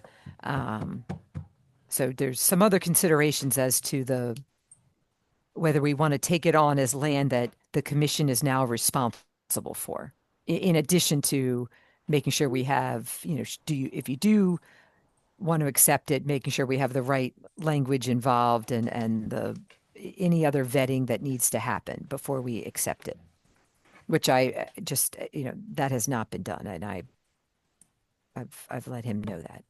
Yeah, and if you could still hear me, and I have no problem with making sure that the language is correct. The attorney that drew the language for the parcel that the town had, I think, adjacent to this, is the same attorney that drew the deed for me. My best friend, who's no longer with us anymore, but Mr. Hayes. And all I'm really looking for is to be able to get to the Board of Selectmen and have the commission say they'd like to accept the piece of property. And if there's any particulars on the deed, I'll have that adjusted at my cost as well. Okay. We don't have a bigger scope of this to show the commission members how much other open space is there, do we? I don't think it's going to go that far, Frank, but I think the other piece might be about 25 acres, possibly.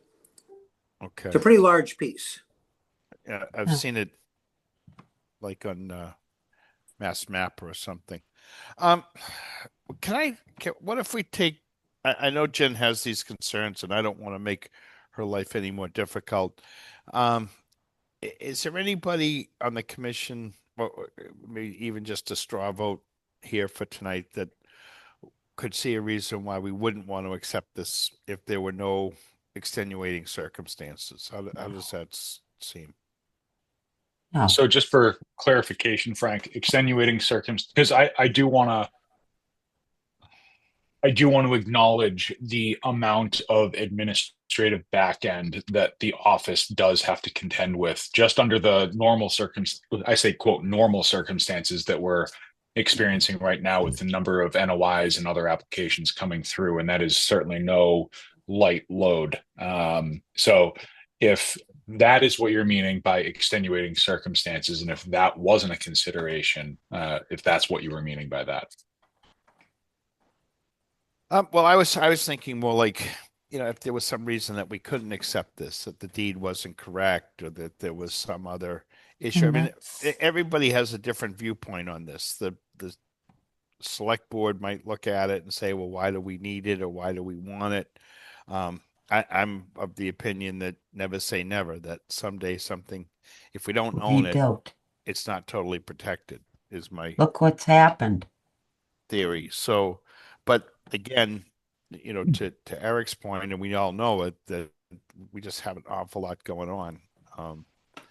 So just, I know this has been out there for a little while, and I'm not sure what else needs to be done. But if we could, I think if the members would say, yep, I think if it meets the criteria and it seems important, that we'd like to try to absorb this piece of property into the other parcel. I think something as simple as that for this evening, and then we can start to roll forward. I don't know. Yes, for me. Okay. So that's Robbie. I don't even know Penny if says yes. Okay. Brendan? Yes. Eric?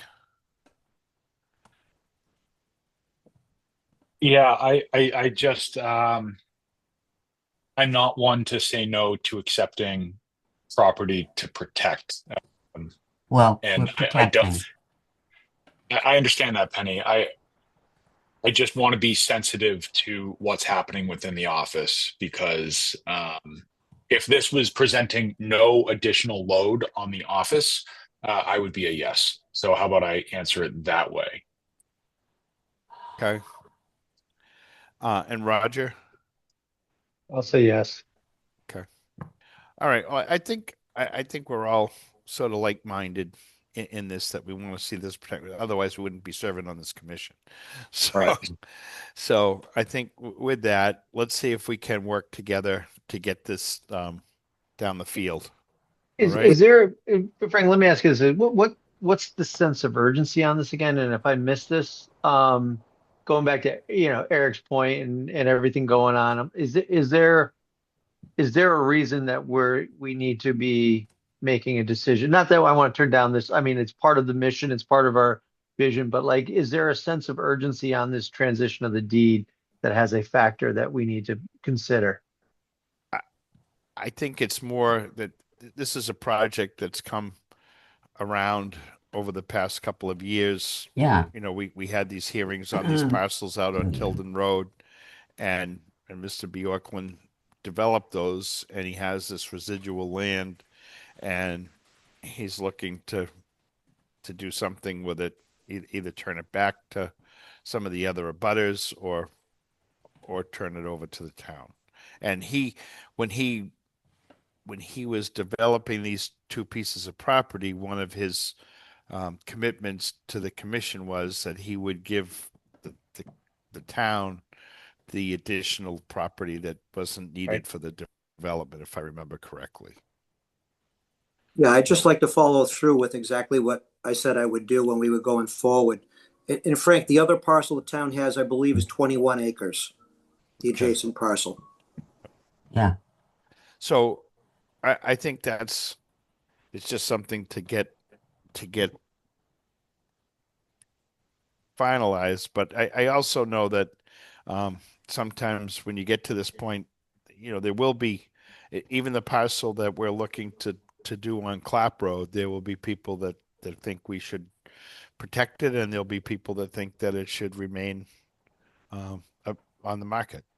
So it's not, it's not a unanimous thing within the town, that's for sure. But I think if this gives the sense that we, the commission, do want to see this somehow protected if it's possible, and then let's work towards that as prudently as we can. It doesn't have to happen tomorrow. I don't want to put extra pressure on Jen. I know you guys are busy, but I just, would like the commission to agree that they'd like to get the property, and I'll do what I can to go in front of the Board of Selectmen. And I think it's really town council that will approve the deed. Okay. Yeah. That's Roger, fair. Yeah. can I just say one thing, Frank? Sure, as long as it's Yeah, one. it's not as though Mr. Bajorkun just came to us yesterday. It's been a couple of years, and so it's kind of time to make up our mind, yes or no. No, that's fair. I was just Okay. hearing Eric's No, I comments, understand. and I just felt it was a question, and I agree. If it's been something that's been out there, It's been out there for a let's couple not of stop years, progress. and we don't want somebody else to snatch it up. That's right. I hate to, yeah, don't get me started. What else, Frankie? Thank you. Thank you. Thank you. Extension for this request for an extension of orders. Go ahead, Jen. Do we want to move to the modification? Because I know those Sure. They're on. Go ahead. I mean, I don't. I mean, just because I just want to make sure we get to it. They have a whole. Okay. They're all here. Go ahead. I would say for 52 Peggotty Beach, they have a variety of changes, and they've requested to hear it as an amendment. Maybe it could even be a modification, but at this point, I think an amendment is appropriate. So we would advertise it and have a public hearing, and they could go through all of the details of the changes. For the details that you showed me about this site, I think an amendment's the correct process. I think there's enough changes on that site to warrant an advertising and for us to hear it that way. Okay. Okay, and then 180. So we'll hear that one as an amendment, and we'll have that advertised and abutters notified. That'll come up in a couple meetings. And then 184 Edward Foster. Okay. I see he raised his hand, and he moved. Okay. I'm unmuting Orenberger. Yep. Let's try that again. Ask to unmute. Hello? Got you. Can you hear me? We can. Ah, Brian Bigora.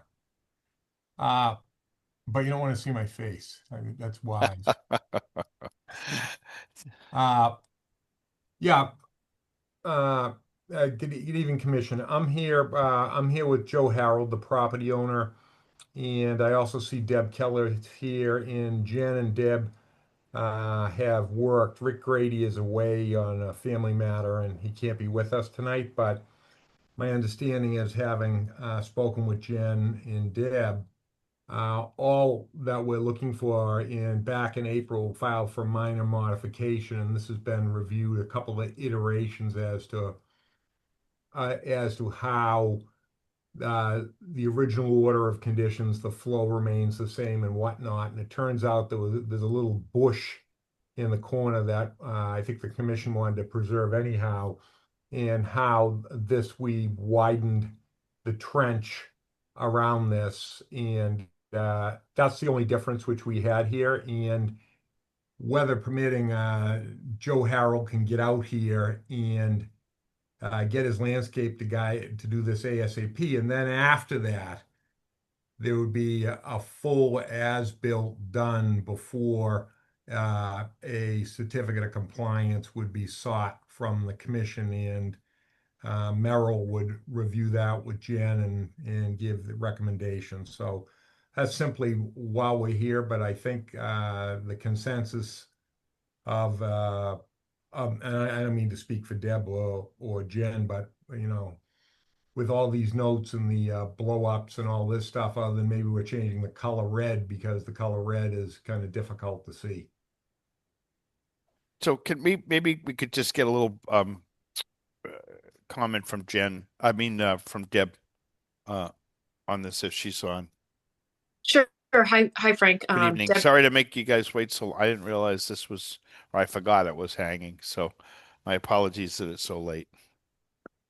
no problem on my end. Thank you. Deb Keller with Merrill Engineers and Land Surveyors. And as mentioned, I did review the plan, and so we now have some clarification on the grading that will be going on in this corner where there is a shrub that they're looking to retain.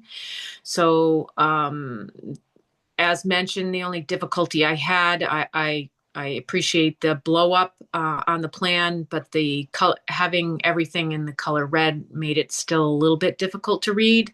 So just to help everybody out, and as well as the contractor, we asked to just adjust some of the coloring so that we could see the new grading, which is basically the 11 contour that we want to make sure now provides, a little bit more area in that corner so that the surface flow does not get clogged there as it moves across east to west in a flow pattern.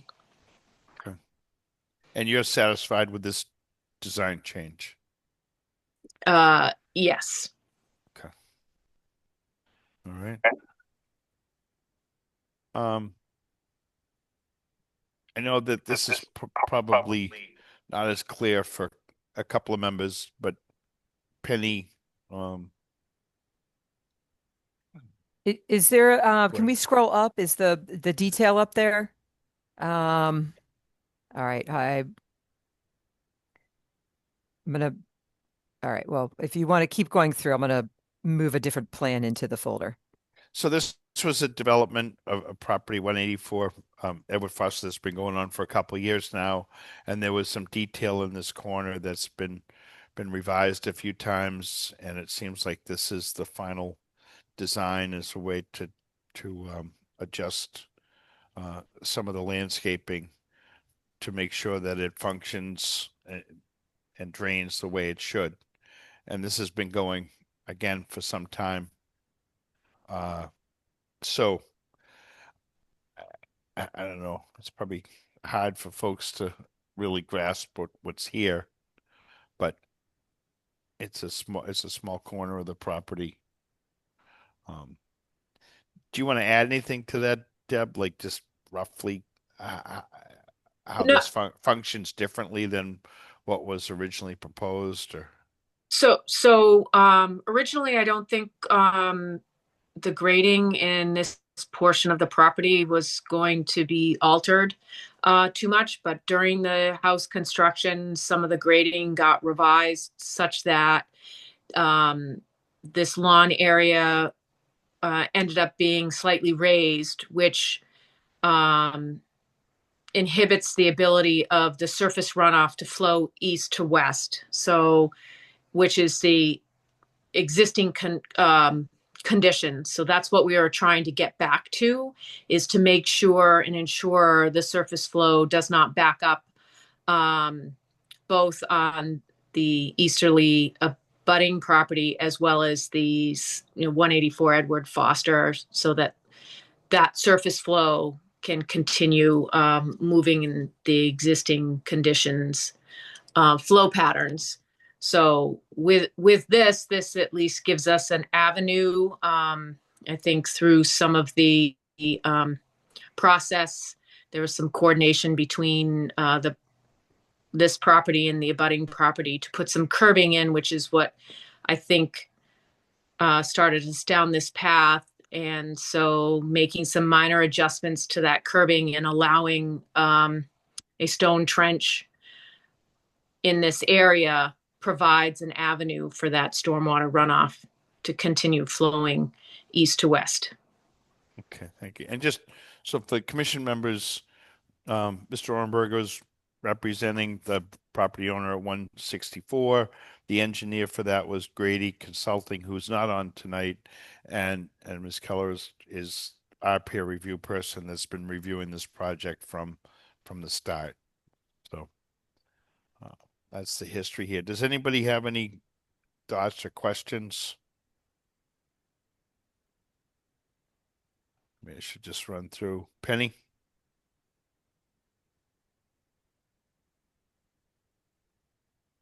Did we lose Penny? She's there. She's just muted. Okay. If Deb's happy, I'm happy. It looks good. Thank you. Okay. Brendan? I currently have no thoughts or questions. Okay. Eric? I'm all set, Frank. All right. Roger? Or All good. No okay. questions. Robbie? No questions. Okay. All right. Do we want to take Well. a vote on this, Jen? Yeah, I mean, if everybody's okay with it, what we're doing is A modification. modifying some of the plan to make sure that that the stormwater permit is it's still function. The stormwater aspect works. So the other part to this could be, is this warranted to be an amendment or a modification? If Modification. if it's insignificant enough, then it could be a modification. It's been reviewed and it seems like a fairly insignificant part of this plan. So I would not have an issue with it being a modification. So shall I make a motion? I don't even know that we need it. The I don't modification know. Ask Jen. is just by the agent.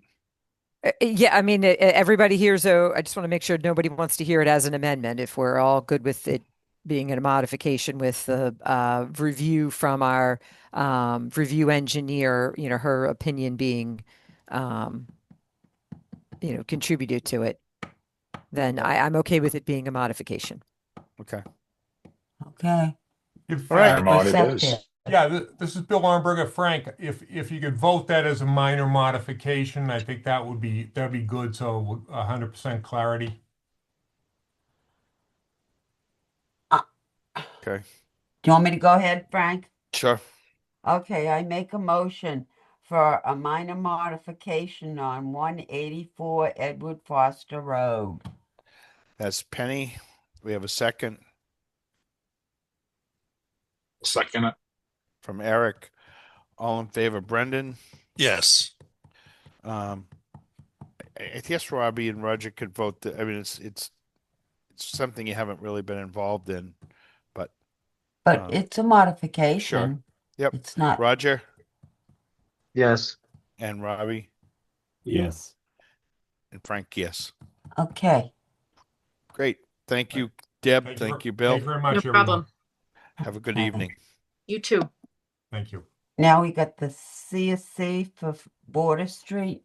Yes, the certificate of compliance for Border Street.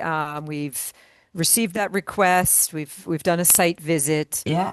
I think for our order of conditions, I'm comfortable and would recommend issuing that certificate of compliance. Okay, we don't have to vote on those. Nope. No, you're all And set there. So the only other thing I think, Frank, is the extension. oh, If we can go back to that, 5 Cushing Landing, Yep. 184, Chief Justice Cushing Highway. okay, and then the minutes we wanted. Oh, to Penny, do. let's finish one. Okay, so the Yeah. extension request. Jen, you want to enlighten everybody on that one? Yes, so this was a site that the orders were issued 5 years ago. The Permit Extension Act is why they still made it to 2025. They technically expired on September 1st. Hold on, let me hold on. That wasn't a vote, Yeah. Hold on. The other poor Bill, bastard. Bill, I can't mute him. If Bill? somebody else can mute him. I'm certainly trying. No, Peggotty Beach Road. Hold on. They wouldn't give them modification. This is, did we get him? I He just doesn't. removed him. I couldn't Okay. mute him. Thank you. Kick him out the door. He can come back. Whew, okay. All right. So their orders expired September 1 of 2025, and they only made it that long because of the Extension Act. So we can vote to extend it, or we can ask them to refile. I understand there's a couple items not finished on the site, and I don't know if anybody's on here that can talk to this, but I think there's a couple items that they're maybe still working on. They are living in the house, so for the most part, the work is done. Can we There vote? is and there is an active enforcement order on this site. There was some unpermitted clearing, and that's still active. He is working on it. He's has had some additional plantings he had to do this year, and I'll get a report on that in a couple months with from his wetland scientist. Okay. I mean, I don't have a problem extending this for. Do I we have do. All right. I'm not finding any of this funny anymore at 9:30. So, what do we want to do? I think he's had 5 years to do what he should have, and he has an enforcement order out there. Shame. That's just my opinion. Okay. I'm gonna just. Yeah. Jen, what do you want for direction here? Well, you can vote to extend it, or you can not. But you could vote no, not to extend it, and then they would need to file a new refile for any additional work that they want to do. Jen, they're in process of doing this work as it stands right now, correct? I'm going to let you guys discuss this for a minute. I'll be right back. Yeah, they'll need to stop whatever they're doing. They are living in the house. I mean, they're not. It's not like we're in the middle of something happening.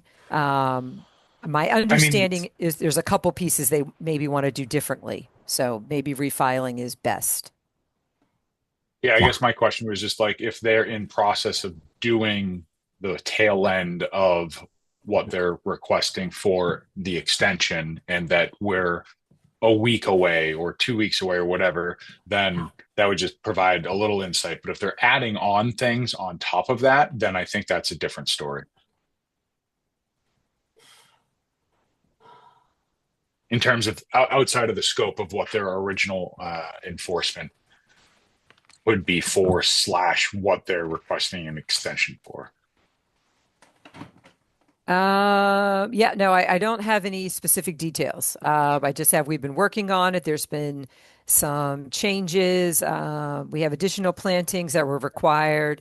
Those were completed, and the wetland scientist will come out, in the beginning of the fall to do his report. They're requesting a 1-year extension so they can complete the work. I mean, we can go either way, but then I just would like to say that if they have changes they want to make, I wouldn't want to hear about modifications while we're still in an enforcement. That should probably come as a separate filing when they're done with this. All of that sounds very confusing, which is why the method is the orders have expired, they're done, refile.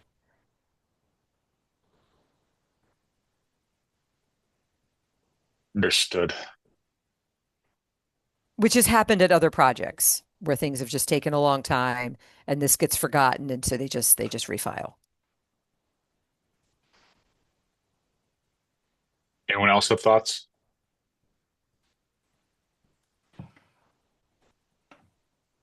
I think Frank stepped away, but if anybody else wants to jump in with their thoughts, that would be great. Or your vote, like. So there's more work happening, new work? I think yes. I mean, I haven't received a certificate of compliance, so I presume there's some work that they want to finish. but they did file for a modification last fall and ended up withdrawing it because there was still an enforcement order. Lord. So Jen, I'm sorry I missed a piece of this, but do we want to move on the enforcement order? Yeah, we need to. That's still open. We're still not done with that. So are we actively pursuing the enforcement order? Yes. Yes. Okay. So typically when we're asking to try to resolve an enforcement order, we continue the orders so that we can finish that up under those orders, is my recollection of how we've done things in the past. I know this has dragged out a long time. It's been painful, but I don't see how it's going to benefit us to start another hearing for this project. So maybe we do a 1-year extension. That would be but make it clear that's going to end at that time.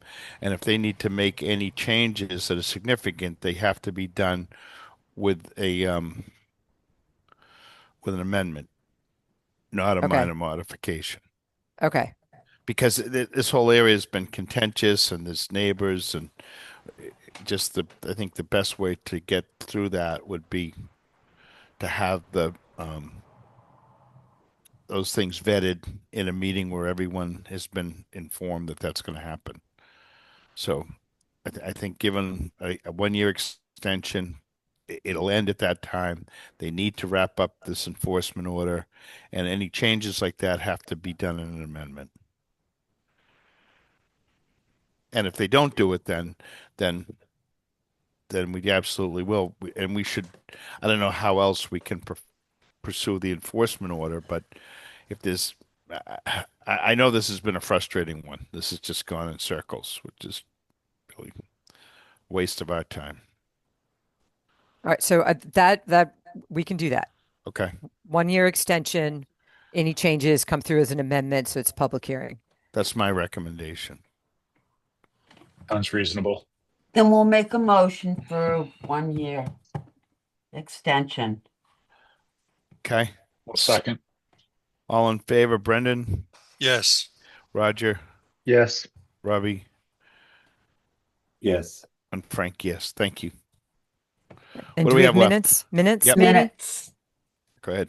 Yeah, I make a motion to accept the minutes from 8/18 as written.